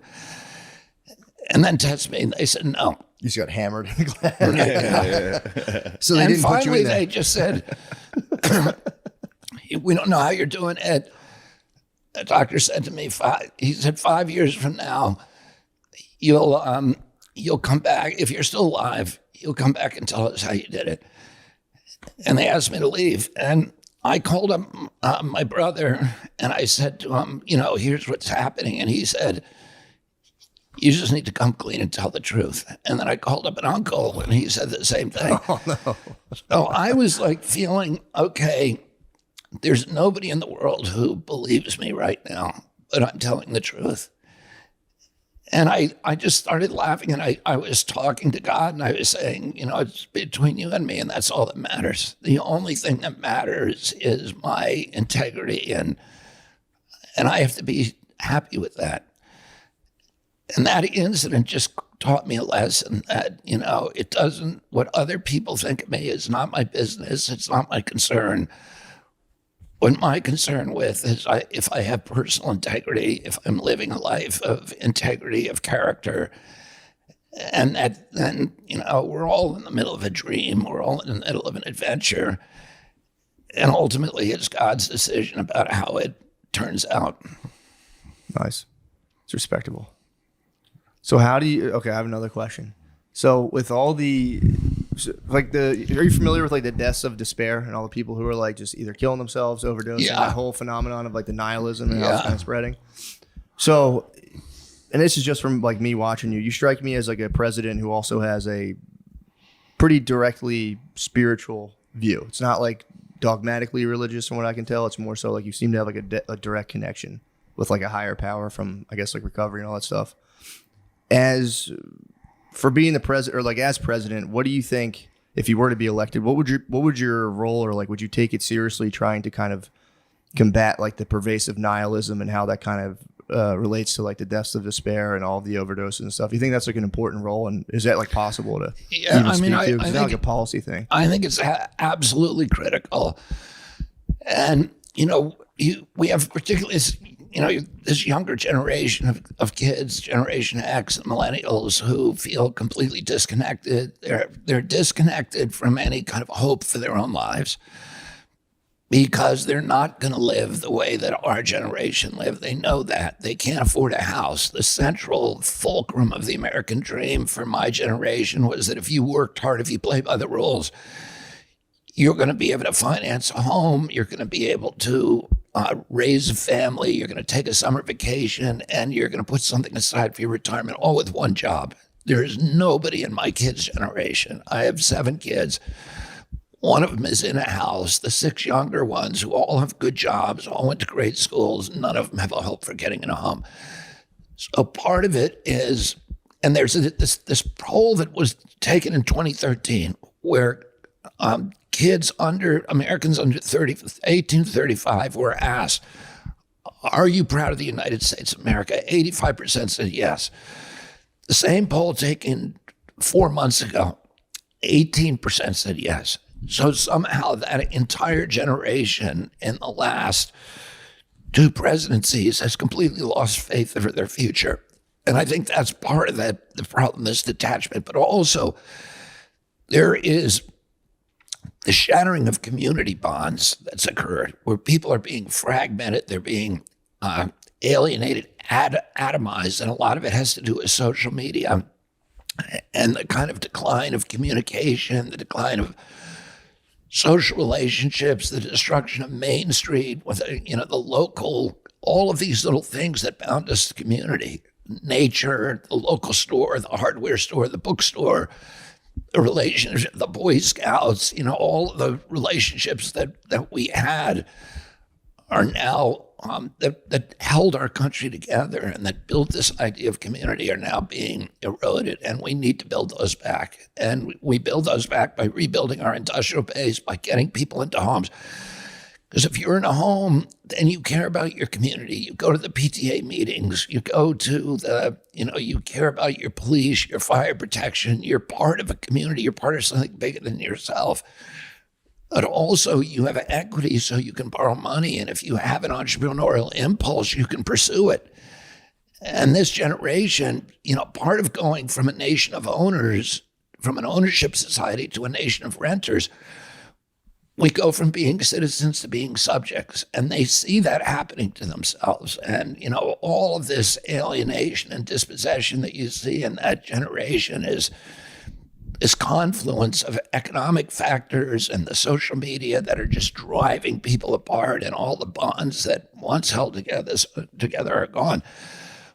One of the things I'm going to do is start these wellness farms, and that's going to be my big Peace Corps program. Right now, the biggest industry in rural areas is prisons. And I'm going to start building these wellness farms where kids can go and reconnect with the communities, where there's no cell phones, there's no screens, people raise organic food. They can attend if they want 12-step meetings, but it's their recovery areas. People can get off of SSRIs, they can get off of benzos, they can get off of illegal drugs. Go there for as long as they need to go and recover. I went to the model for this place in Italy called San Patrignano's, where they have 2,000 kids, and it's about several thousand acres. They have a vineyard, they have kennels where people learn how to take care of animals for, as part of an employment. They have a bakery that's a prize-winning bakery. They have a winemaking facility that's, produces some of the best wines in Europe. They have a furniture factory, they have an apparel factory, they have wallpaper painting, and they have traditional artisans who are teaching these kids a trade. And when they leave, they have something. They're placed in a job when they leave. There's a place in Salt Lake called The Other Side, which is based upon that model, and they're doing the exact thing in downtown Salt Lake. And they have 300 ex-cons there, a lot of them drug addicts, and they run one of the biggest storage companies in Utah. They own a moving company. They own a lot of little companies, and they teach these people how to be reliable, how to show up on time, how to talk to other human beings, how to keep a bank account, all of the kind of the skills that you need to be part of a community and part of society. And we need to reparent this generation of kids and restore them. We're spending, right now over $100 billion on Ukraine. And we have a crisis in this country that is, that we're ignoring. And we're losing this generation of kids. And, I'm going to put an end to that. Nice. Awesome. Yeah, that's something I always worry about too. It doesn't seem like it's going very well for a lot of people. Yeah, but you love the Donbass region. The what? The Donbass region. What's Matt's Donbass? obsessed with it. That's why he keeps giving all that money to Ukraine. The last thing we want is Russia to get the Donbass region. I am on a hamster wheel. That's all I podcast for is to send more money to the Donbass. My son went over there. Yeah, I knew that. Connor. Yeah. How's he doing? He's good. He's practicing law now in New York. I mean, in LA, he's living with me, which is great. He's got a very, very beautiful Brazilian girlfriend who's a pop singer. Awesome. I think they may be getting married. Hell This yeah. is all private conversation, right? So why can't we be friends with Russia? With Russia. Yeah. I don't understand why we can't just be I think friends. we should. I think we can be. I think I we. think it's you know, important. what? I think it's very important. Yeah, I think it's really important too. And that's, they lost the Cold War. Yeah. And, the most important diplomat in modern American history is a guy called George Kennan. And he's the architect of the containment policy after World War II. And he said, in 1997, when the Clinton administration began extending NATO to the east, to putting it in all these former Soviet bloc countries, he said, you can't do that. You're treating Russia like the enemy, and it is going to be a self-fulfilling prophecy. You're going to turn them into the enemy, because if you treat them that way, they're going to have to arm and they're going to have to defend themselves. We should be inviting them into the market. We should be inviting them into, Western life. And I think we lost a big opportunity there. And I'm not saying Putin is a good guy, because he isn't, but the Russian people like us, and Yeah, they love our culture. yeah, I truly don't understand it. the same is true of Iran, by the way. I mean, Iranians love the United States. I read this poll recently that the favorite television show for Iranian teenagers was Oprah. Nice. That's awesome. They're not exactly like American teenagers, but they have That's a really fascination. There's like 40-year-old women. Oh, they're like, Yeah, it's crazy. It is crazy. Yeah, it's like just open up trade and just, be cool. I don't know. Russia for real is like. Russia scares me. I've told you, every night I've been listening to this book. It's called A Nuclear War a Scenario. yeah. It's terrifying. It's the scariest book I've ever read, and it's like, Yeah, why are we messing around? why are we even coming close to the idea Yeah. of this? It's the end of the world. And people assume that we've got the best nuclear arsenal in the world. And the Russians. The Russians do. Yeah, I think they've got 2,500 more weapons than we do. But they have much better weapons. They have better defensive The weapons. thing that's really scary about the book is it talks about Russia's like Tundra, their early weapons. What's that, like early detection technology is like kind of subpar. So if we just launch any missiles, they have no idea, and they're like, that could be 100 missiles. It could be at Russia. We have to preemptively strike. Oh no. It's a nightmare. And I don't know. But they As got a the best nightmare, nukes. and we They have have, the most, yeah. if they do launch, or if there is a mistaken launch. Yeah. Oh Jesus. This one, Amaryllis, who's my daughter-in-law who runs my campaign, she was a CIA agent for many years. But she says, if that's at 3:00 in the morning and President Biden, they wake him up and he has 7 minutes to make the call. And he's got That's all I've been thinking about the whole book. For real. he's got 6 guys pushing him through a tunnel at full speed. And he has to make, he's And the one. during that period, while he's still running through the tunnel, he has to make the call: do you fire back or Do not? you end the entire world or not? Yeah. It's That's terrible. It's so scary, dude. The book's so scary. I didn't even think about accidents. Yeah, I mean, that happened once. It happened in the Soviet Union. I think it's like in the 80s. This Russian guy, the Soviet guy, saw it was a radar malfunction, and he was like, America launched. And I guess it was only 10 missiles. And he was like, it would be more than that if they really wanted to do it. I'm not going to tell anyone. And he was right. There was no actual Did he launch. get court-martialed or something? I'm not sure. I think he eventually One of got. those guys got court-martialed. He got considered. Yeah, his nickname's like the guy who saved the planet because he did. Because by his being like, real job was to say yes, they launched, and he was like, I don't know. "This is like a big responsibility to end the world right now or not." Whoa. Yeah, it's very scary.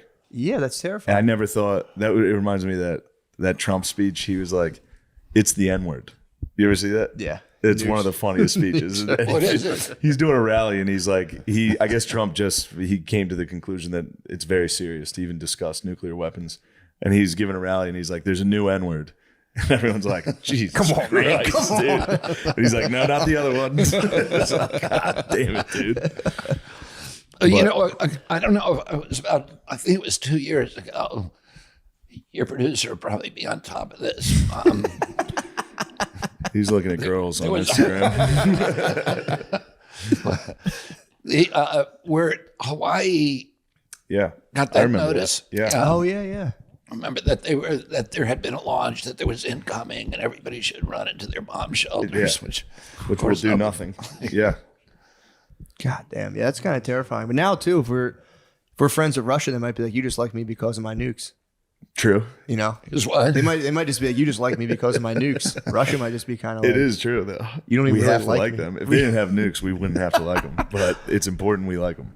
Yeah, that's what I worry about. I worry about the organization of the world at like the That's- highest of levels. It seems kind of terrifying. That's what I hated about like when Trump went to North Korea and was becoming close with Putin and all that. It's like don't try to divide. Like that's good.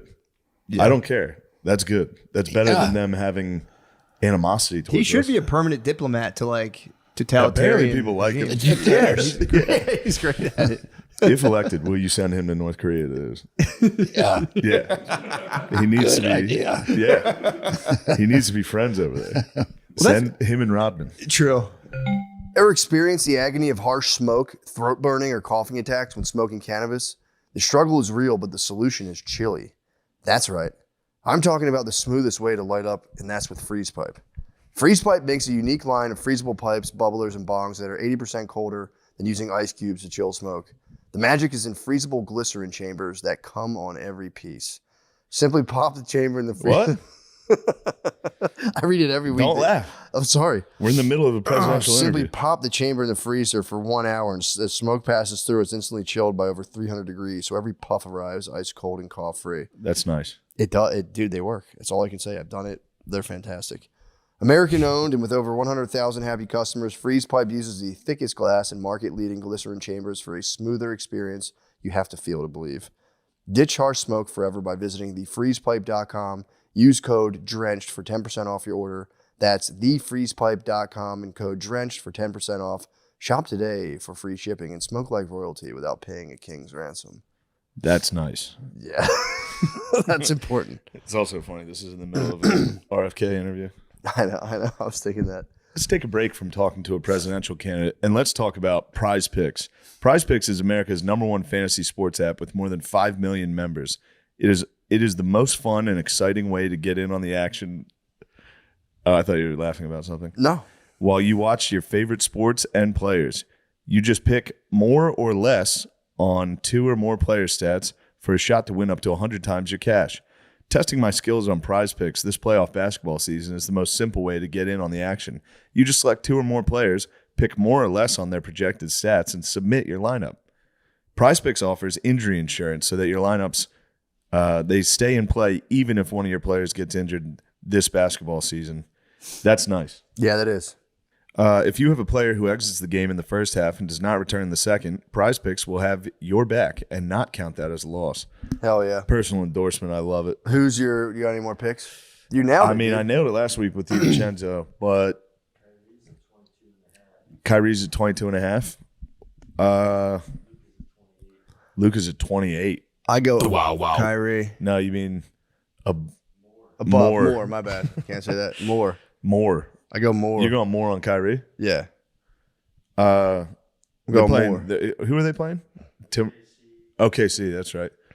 What's Gillis Alexander at? Is he on there? Don't be sorry, Sean. Yeah, check it out, man. Jesus Christ. They do points, rebounds, and assists, and it's 44.5. That's pretty good. Can I take the line? combined. Can I go I'm some going to more go or less? Gilgis. I'm going Gilgis. Gilders. More. More. Nice. What All about right. rebounds? Can I do something else on rebounds? Yeah, you totally. It combines them. So you're taking Kyrie. Oh, wait. So Kyrie's 22 all combined? No, they do just points as well. Oh, okay. That's the only option Betting they on have some, for or Gil. doing just more or less is on some bounds would be nice. You can more or less bounce. I want more or less on some bounds. Who you more or less on bounce? Sean Bradley. All right. Kyrie for sure. Download the app today and use code DRENCHED for a first deposit match up to $100. Again, download the Prize Picks app and use code DRENCHED for a first deposit match up to $100. Pick more, pick less. It's that easy. Fantastic. Here we go. Oh, yes. Shout out to our favorite sponsor, True Classic, for making us fellas look and feel good no matter how we move. Elevate your style this summer with True Classic, where timeless pieces meet modern comfort. Our favorite sponsor, True Classic, is here to help. Is here to help you make it a summer to remember in clothes that you will never forget. Say goodbye to old, worn-out tees and hello to True Classic's ultra-comfortable essentials range. From fitted t-shirts, athleisure, jeans, sweaters, outerwear, and more. Make it a True Classic. Whether you're hitting the gym, relaxing at home, or exploring the globe, True Classic has you covered. They've already helped over 2 million men look great in their apparel, and now you can save big while you do so. Dude, honestly, True Classic has been storming my closet, and they might be my favorite tees out of all the tees. True. Hand on the Bible. True. When I put them on, if I closed my eyes and did just like a field test, I've been loving True Classics. Classic. I've been looking for the most comfortable tee, I should say. I almost said most expensive. I'm looking for the most comfortable. And It's going to be important to find a nice and comfortable tee, especially down here in the Texas sun. I've been trying different tees, and they're actually very, very comfortable. For a limited time only, get 25% off when you shop now with my exclusive link at trueclassic.com/drenched. Designed to accentuate your best features, True Classic shirts are tailored for a perfect fit, snug in the arms and chest, with just the right amount of room in the midsection. The best part is that True Classic sells premium products at an affordable price. You can get their best-selling t-shirts, hoodies, jeans, and more in 3, 6, and 9 packs. Looking to dress up? Explore the short-sleeve button-ups for a relaxed yet polished summer look. Pair them with True Classic's authentic jeans for a laid-back vibe that never goes out of style. So if you're ready to upgrade your closet, shop now with my exclusive link at trueclassic.com/MSSP and save up to 25% off your first order. Discover the perfect blend of summer vibes and timeless elegance with True Classic. Shop now and elevate your summer wardrobe with ease. Please elevate your summer wardrobe. Also, I'll be in Indianapolis this weekend. Please come to Indianapolis. And then the Comedy Works, Denver. I'll be in Denver as well. Come to Denver and then go to mattmccusker.com for other places I'll be at doing stand-up. Please. Yeah, ShaneMGillis.com for shows. And also May 23rd, tires. You. Thank you. That's got to be crazy too, because you don't really have like a broadcast home where like Trump was getting kind of defended by Fox for a while, then like MSNBC would slam him, and Biden, MSNBC would defend Biden. You get attacked from pretty much every major news organization, which is crazy. Yeah, I mean, there's a couple of these new networks like News Nation that give me a platform. The Hill, The Hill, they like me, but then they turned on me on Gaza. Oh yeah. But I like watching them. I think that they're trying to play it straight. That they don't have an ideology really. But Can I ask, what was it that they turned on you for Gaza? well, the woman who's on that show, Brianna, who was I think she was Bernie's press secretary, and she feels like she accepts the narrative that Israel. My understanding is that Israel has no legitimacy in the region, and that it doesn't have a right to defend itself, and that the war is in Gaza is sort of a war of aggression by Israel, and that they should be out. Right. Yeah, you caught a lot of heat about the Israel stuff. Again, Yeah. which goes to the, if you wanted to just read the room and just do the talking points, you could just be like, bam, bam, bam, Yeah. and get out and be the man. That's a tough one. There's no real talking points on Israel. Yeah. But if you were younger It's voters, two clashing narratives, but yeah. the younger voters, the people of the anti-war movement, the left wing of the Democratic Party that was kind of starting to lean toward me, a lot of those people are believe that they're helping Palestine by supporting Hamas, which I don't think is a good way to look at it. I think you have to separate Hamas from Palestinians. I consider myself extremely pro-Palestinian, and I think leaving Gaza in the hands of Hamas is a non-starter. It means that nobody can really rebuild Gaza. It means that Hamas continues operating their kleptocracy there, and training the kids to hate, to kill, to invade Israel. I don't see that it's there's been 5 ceasefires, and every one of them Hamas has used to rearm, to regroup, to hoist the banner, and to attack again. And Hamas says that's what we're going to do. We're going to do October 7th, October 7th, October 7th until Israel's gone. Oh, they don't want any territorial concessions. There's nothing you can negotiate. In fact, in their charter, they have a number of provisions that say even negotiating with Israel is a violation of Islamic law. So I don't see how you sit down and how you just stop fighting if they've declared war. They've since 2006, they've shot an average of 2,000 missiles a year at Israel. This war has been going on for 21 years. It really started in 2001. And I don't see, that you just stop fighting. I don't understand it. I heard a rumor that Netanyahu funded Hamas. You ever hear that rumor? Israel did not create Hamas. Yeah. Hamas created itself, but Netanyahu has approved the funding of Hamas through Qatar, at least $1.5 billion and probably closer to $5 billion. And you don't have to speculate about his motives. Part of his motives was to keep peace. And this is what he'll say. We were buying them off to try to stop them from attacking us. But he also said very clearly at one point that it's better to support Hamas because as long as Hamas exists, they can't, the Gazan Palestinians won't make common cause with the West Bank, which is, because the Palestinian Authority, which runs the West Bank, is antagonistic to Hamas. And to keep them apart assures that there won't be a 2-state solution. So I think Netanyahu was, part of his motive was to sabotage a 2-state solution. And people say, okay, well, that was what he was doing, and therefore we should condemn all of Israel. But, he's one guy. Yeah.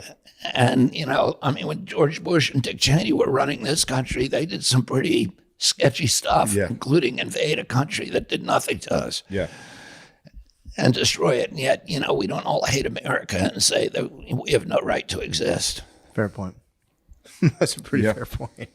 Yeah, it's one of those things. I always try to read about it, and no matter what I read, it's like swayed one way or the other deeply, and you're like, they get me all the time. But I know a lot of the independent younger YouTubers are pro-Palestine. But, the Dave Smith had a good one. Our friend Dave Smith, he's a libertarian Jewish man. Oh, I know Dave Smith. I debated him. I did an hour debate with him on Palestine. He had a good tweet about it the other day about how the media now, like the media allowed, like the BLM, the protests that they got pretty wild. They were all supporting that, but the second college students almost entirely peacefully protesting Israel, they are condemning across the board almost. And he was like, the reason it's simple is because the BLM protests made Trump look bad. The Palestine-Israel conflict makes Biden look bad. And that's why the media is clearly, I don't know, I thought that was interesting. I don't think I have a question there, but. No, it was a good point. Yeah. Yeah, I mean, right? I think. Yeah, no, I read the same thing. I liked it too. Yeah. No, I liked it too. And it is true. It is kind of not. What do you think of that? I mean, I think people should be able to peacefully protest. And, that's part of the right of being an American.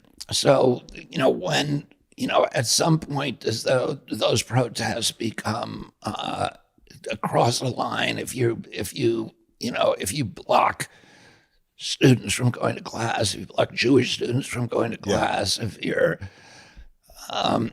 you're occupying buildings, if you're trespassing, the university has a right to, to discipline you.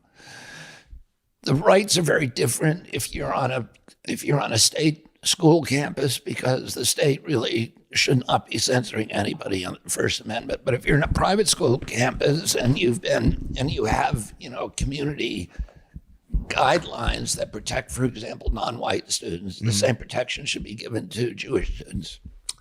Yeah, it sucks because the thing they do that I don't like with the Israel debates, if you're like, I don't like what Israel's doing in this case, or like you're anti-Semitic, you hate the Jews, and it's like, dude, I truly don't. But that's the one trap I think they fall into, where it's like, you must hate Jewish people, and it's like, no, dude, I just think that one particular instance is kind of bad. So yeah, it's tough. I feel like Israel is a democracy. It's the only democracy in the Mideast, and that part of the duty of living in a democracy is that you criticize your own government, and that we all have I don't know if an obligation, but we all have a right to criticize the government of Israel without being anti-Semitic. I think it turns into anti-Semitism when you're applying a double standard, when you're judging Israel by standards that you're not judging the neighboring countries or West Bank or Gaza. If you say, Israel is guilty of genocide, which clearly it is not. Israel, that were in 1948 when the Palestinians left Israel, 750,000 of them left. There's now 7.2 million. So it's the opposite of genocide. And if you look at the surrounding countries during that war, those countries expelled their Jewish populations.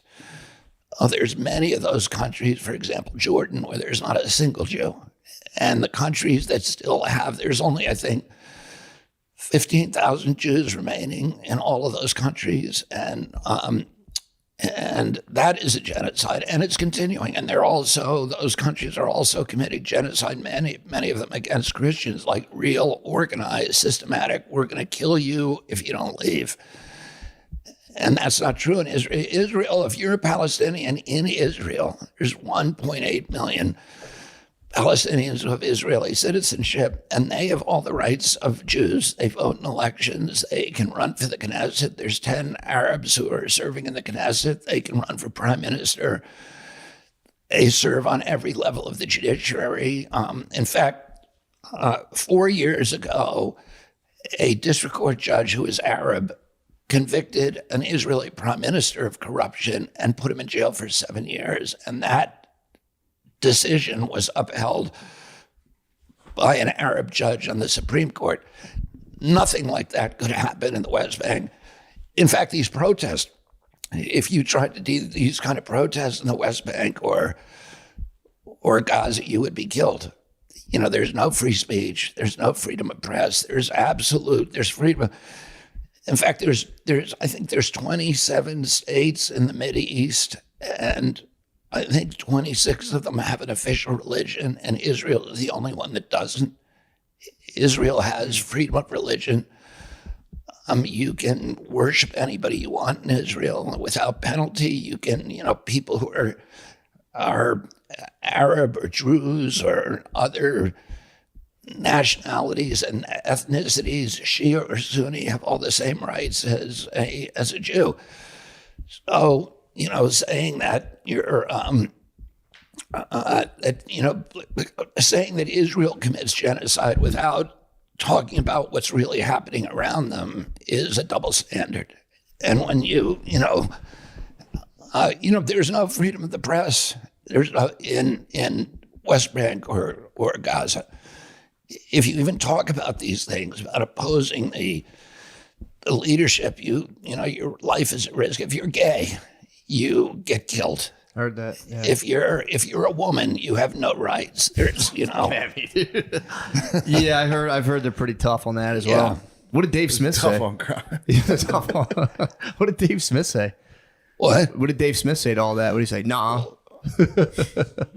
Oh, well, we didn't, Dave is a very smart guy. Yeah. He's one, and that's why I wanted to talk to him about this.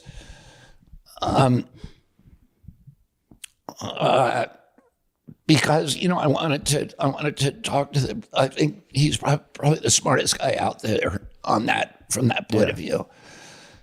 Oh, he avoided a lot of these. Our conversation avoided a lot of those issues.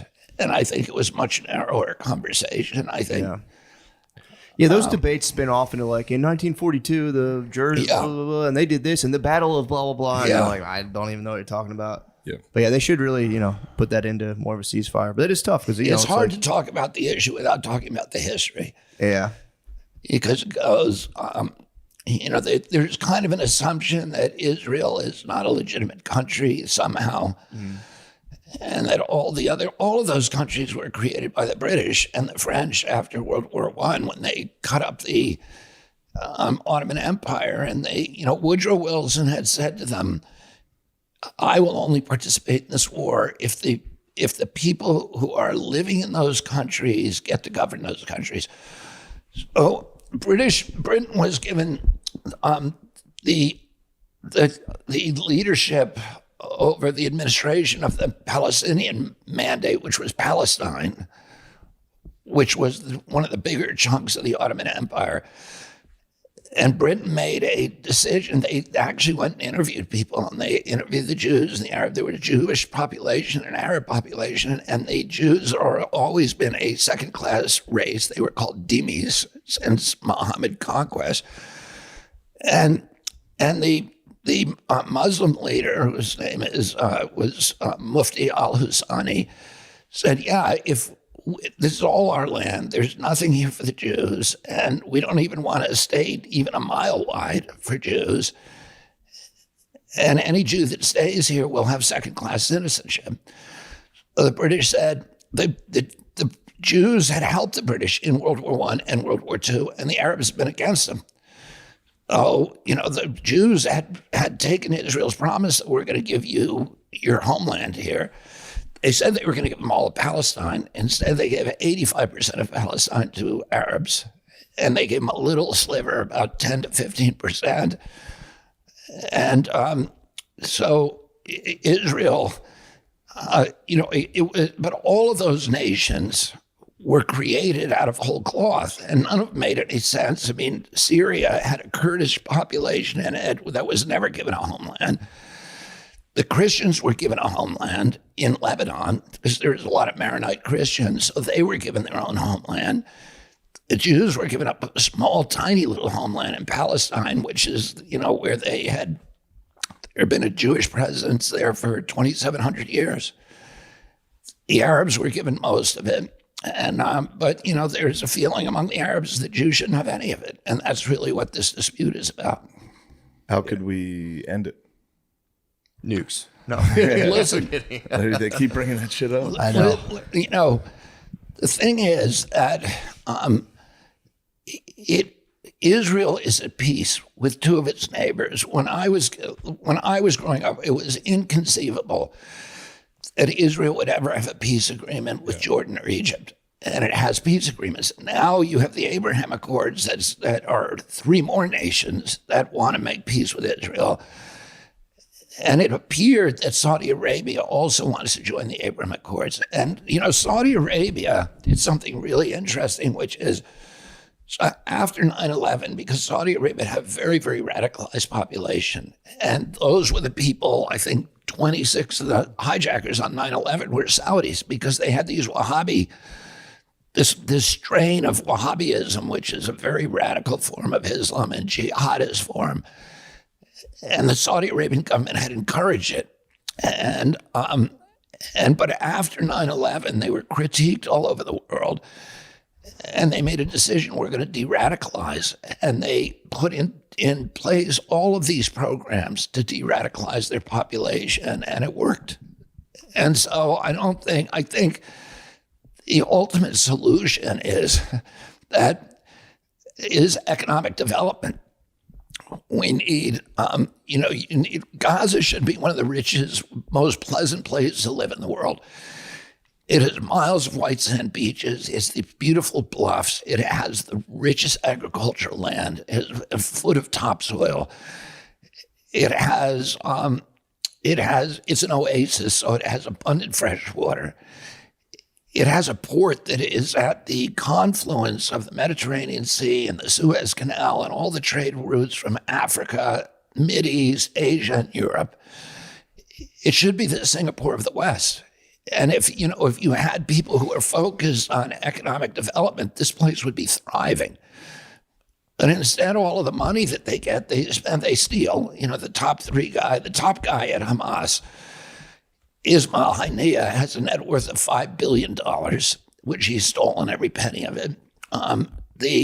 His two lieutenants have a net worth collectively of $6 billion. And all the other money they get, they spend building an underground city, 300 miles of tunnel. Imagine the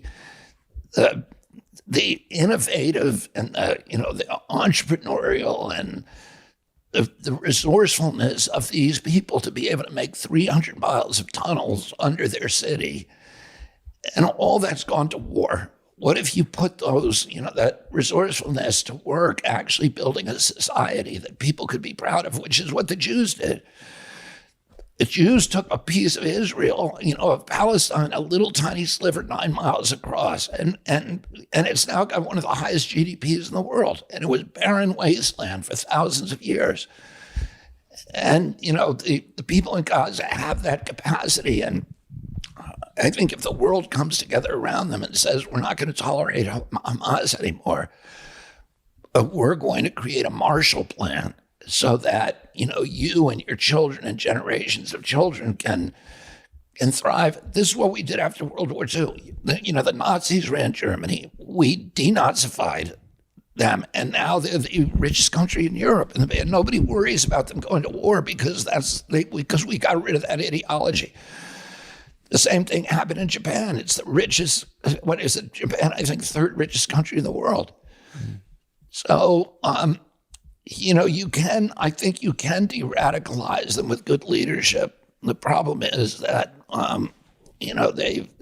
there's some institutions there, including the United Nations, that have actually amplified the problem rather than trying to solve it. That's a good answer. The regime so changes. So far, is this your funniest interview that you've ever done? Yeah, this is good. No, that's good. But the regime changes in Germany and Japan, that was a pretty heavy cost. We killed 2 million German civilians. Damn. Yeah. It's going to be harder. It's difficult to do that. Well, but it's a much smaller country. Right? Yeah. So, it did come at a heavy cost, but I think to me, you have to get rid of step one is they have to get rid of Hamas, because let's say Israel left right now.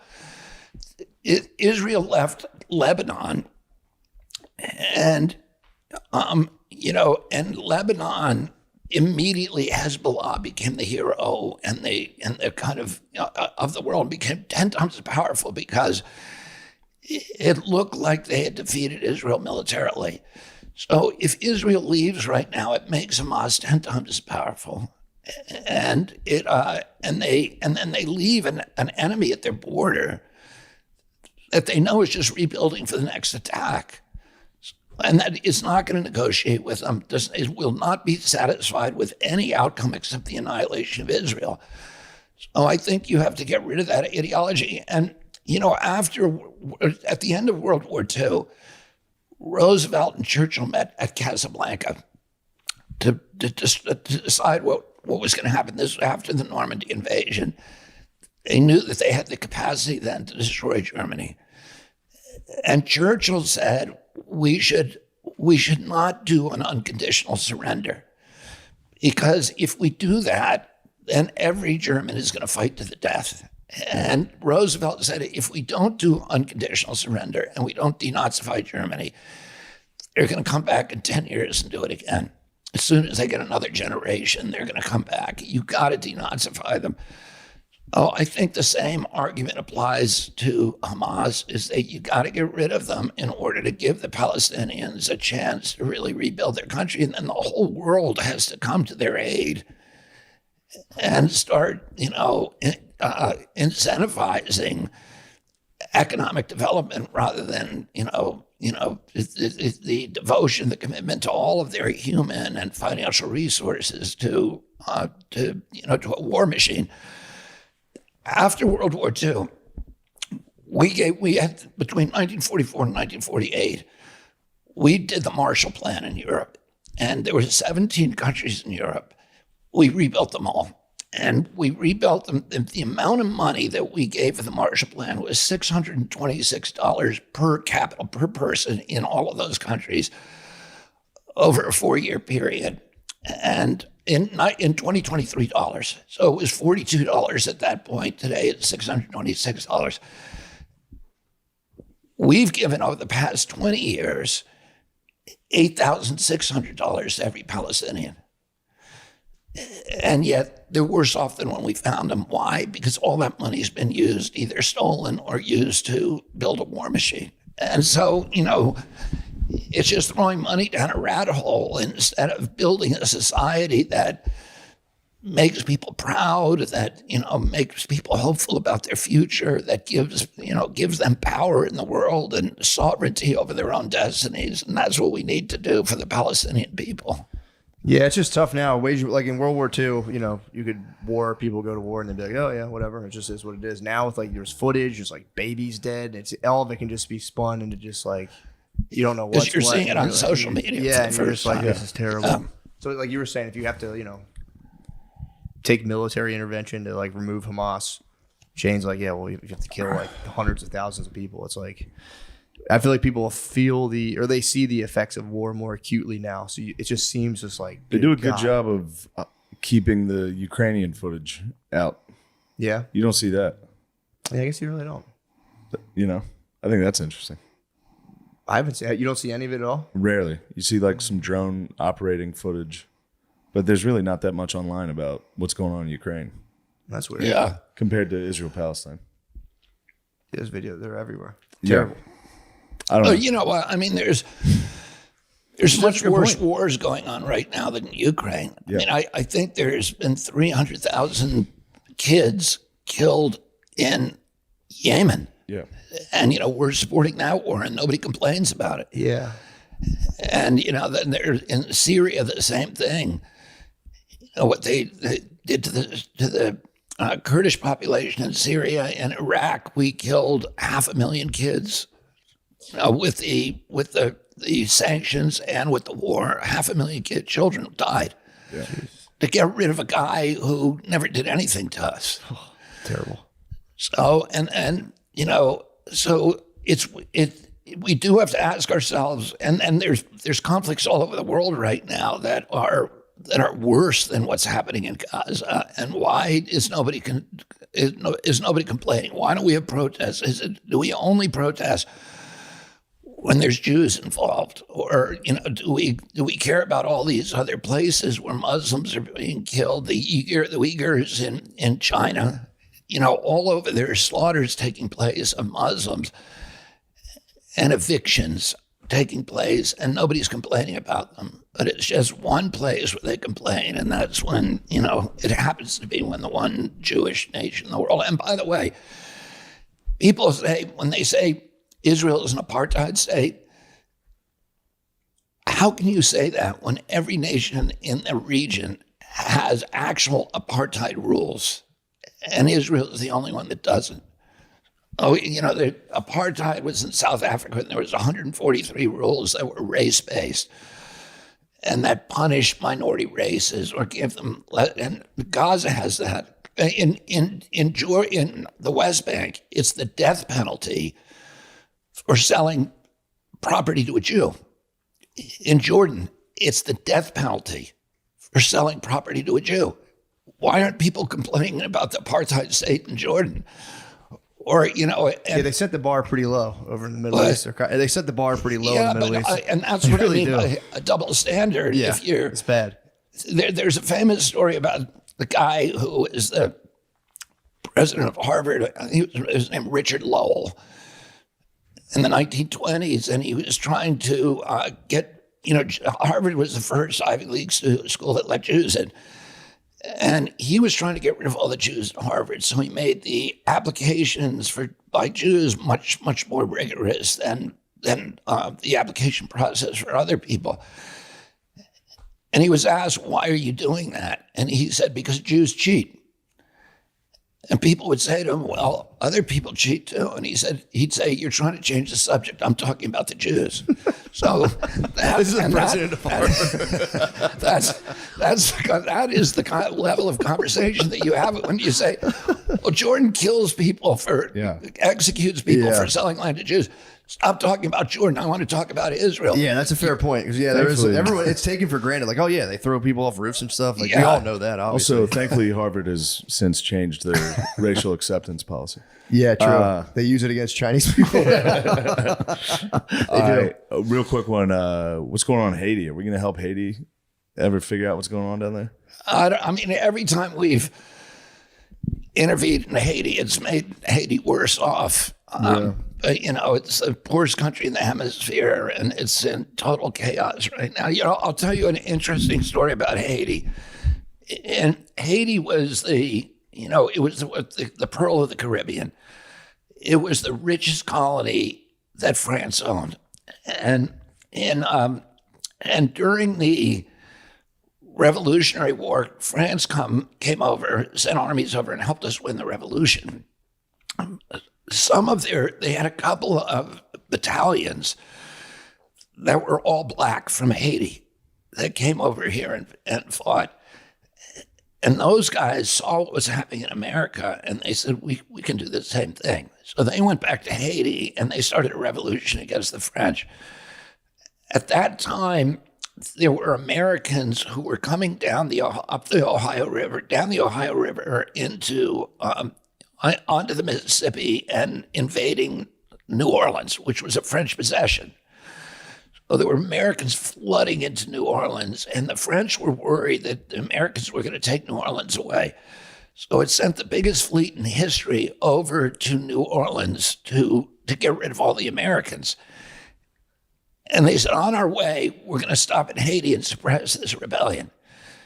They stopped in Haiti, and the Haitians wiped them out. Along with yellow fever, they destroyed the French army, the French military, and the French had to go limp back to France without ever going to New Orleans. And when they got back to France, they had bankrupted the country. And so Napoleon had to sell New Orleans, the Louisiana Purchase, to America for, I think, $28 million. Damn. And it was Haiti that really created, in that way, that played such a key role in creating our country. And the Haitians expected support from us because they were the second place in the world that had a revolution against colonialism. They were trying to start a democracy. But the slave owners in the American South were very, very worried about the example. So so the U.S. government therefore boycotted and starved Haiti, and that was the beginning of the destruction because it was the richest island in the Caribbean in the world.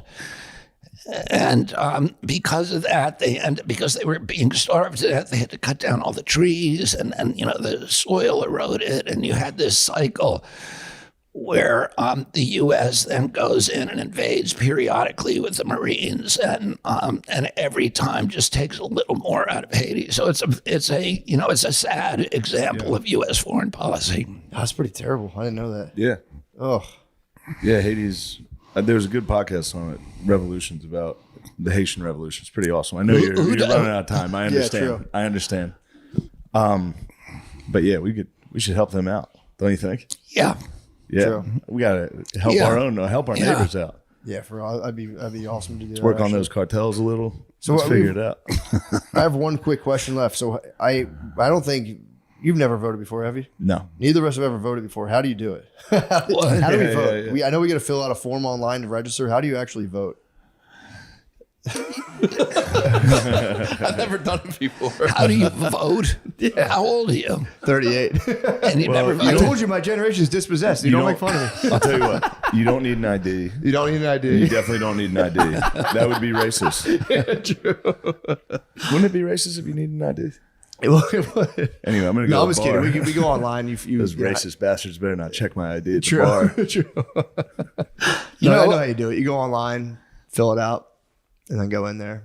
Yeah, I mean, one of the things I'm going to do when I get into the White House is the first day I'm going to order the passport office or order the post office and the State Department to issue passport cards to every American who can't afford them. Because right now there's a lot of Americans who don't have ID. They don't have a government issued photo ID. Mainly they're people, they're elderly. They're all Democratic constituency. They're elderly people whose licenses have expired. They're young college students who can't get a license. I mean, who haven't gotten a license yet. Because that whole generation. I mean, the day I was 16th birthday, I had my driver's license. Yeah. And I currently have an expired license, and it's hard to You get. do? It's hard to get an ID in Texas. yeah, You have to sign up like 3 months in advance. yeah, and then it's a nightmare to go forget to to go. DMV. Yeah. Nobody wants to do that. Yeah. And then there are minorities in cities who don't have driver's license because they don't have a car. So that's why the Democratic Party does not want voter ID at the voting booth. So what I'm going to do is I'm going to say, and nobody wants to go to DMV, but there's 30,000 post offices, and anybody who is a U.S. citizen ought to be able to go there and get a government-issued photo ID. Al Sharpton and Andrew Young have said, if I do that, they will waive any objection to requiring a ID at the voting booth. So that will diffuse this huge tension between Republicans and Democrats. You know, you don't want ID at the voting booth. We do. Obviously, we should have ID.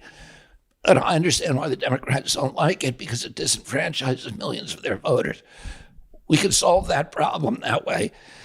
The other thing is, if you don't have a driver's license or a government-issued photo ID, you're a second-class citizen. You can't open a bank account. You can't go to get on an airplane. You can't stay in a hotel. You can't see your kid at school.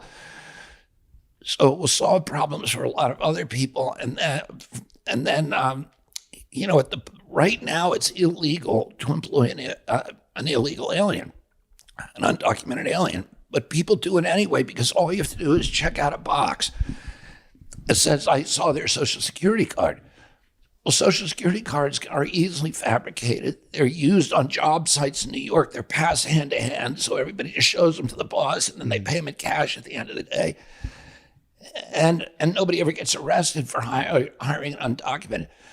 What I'm going to do is say everybody has to show a government-issued photo ID at a job site, or the employer goes to jail, and that will shut down the border. Because everybody's coming through that border because they want a job. If they know you cannot get a job in the United States unless you have a government-issued photo ID, they're not going to be flocking there anymore. Yeah, it seems like a pretty simple. I don't know. It's crazy. They've never done that before. Never even thought of that either. I was like, well, you just can't get one. Sorry. Yeah. Just print them out. It's a good idea. I think we have to wrap it up. Thank you very much. This was Yeah, thank you so much. Shane, Matt, thank you so much for having me. I'm sorry I wasn't a funnier. No, you're that's great. okay. Yes. Yeah, No, dude, it was you were great. That was awesome. Thank you so much. Thank you.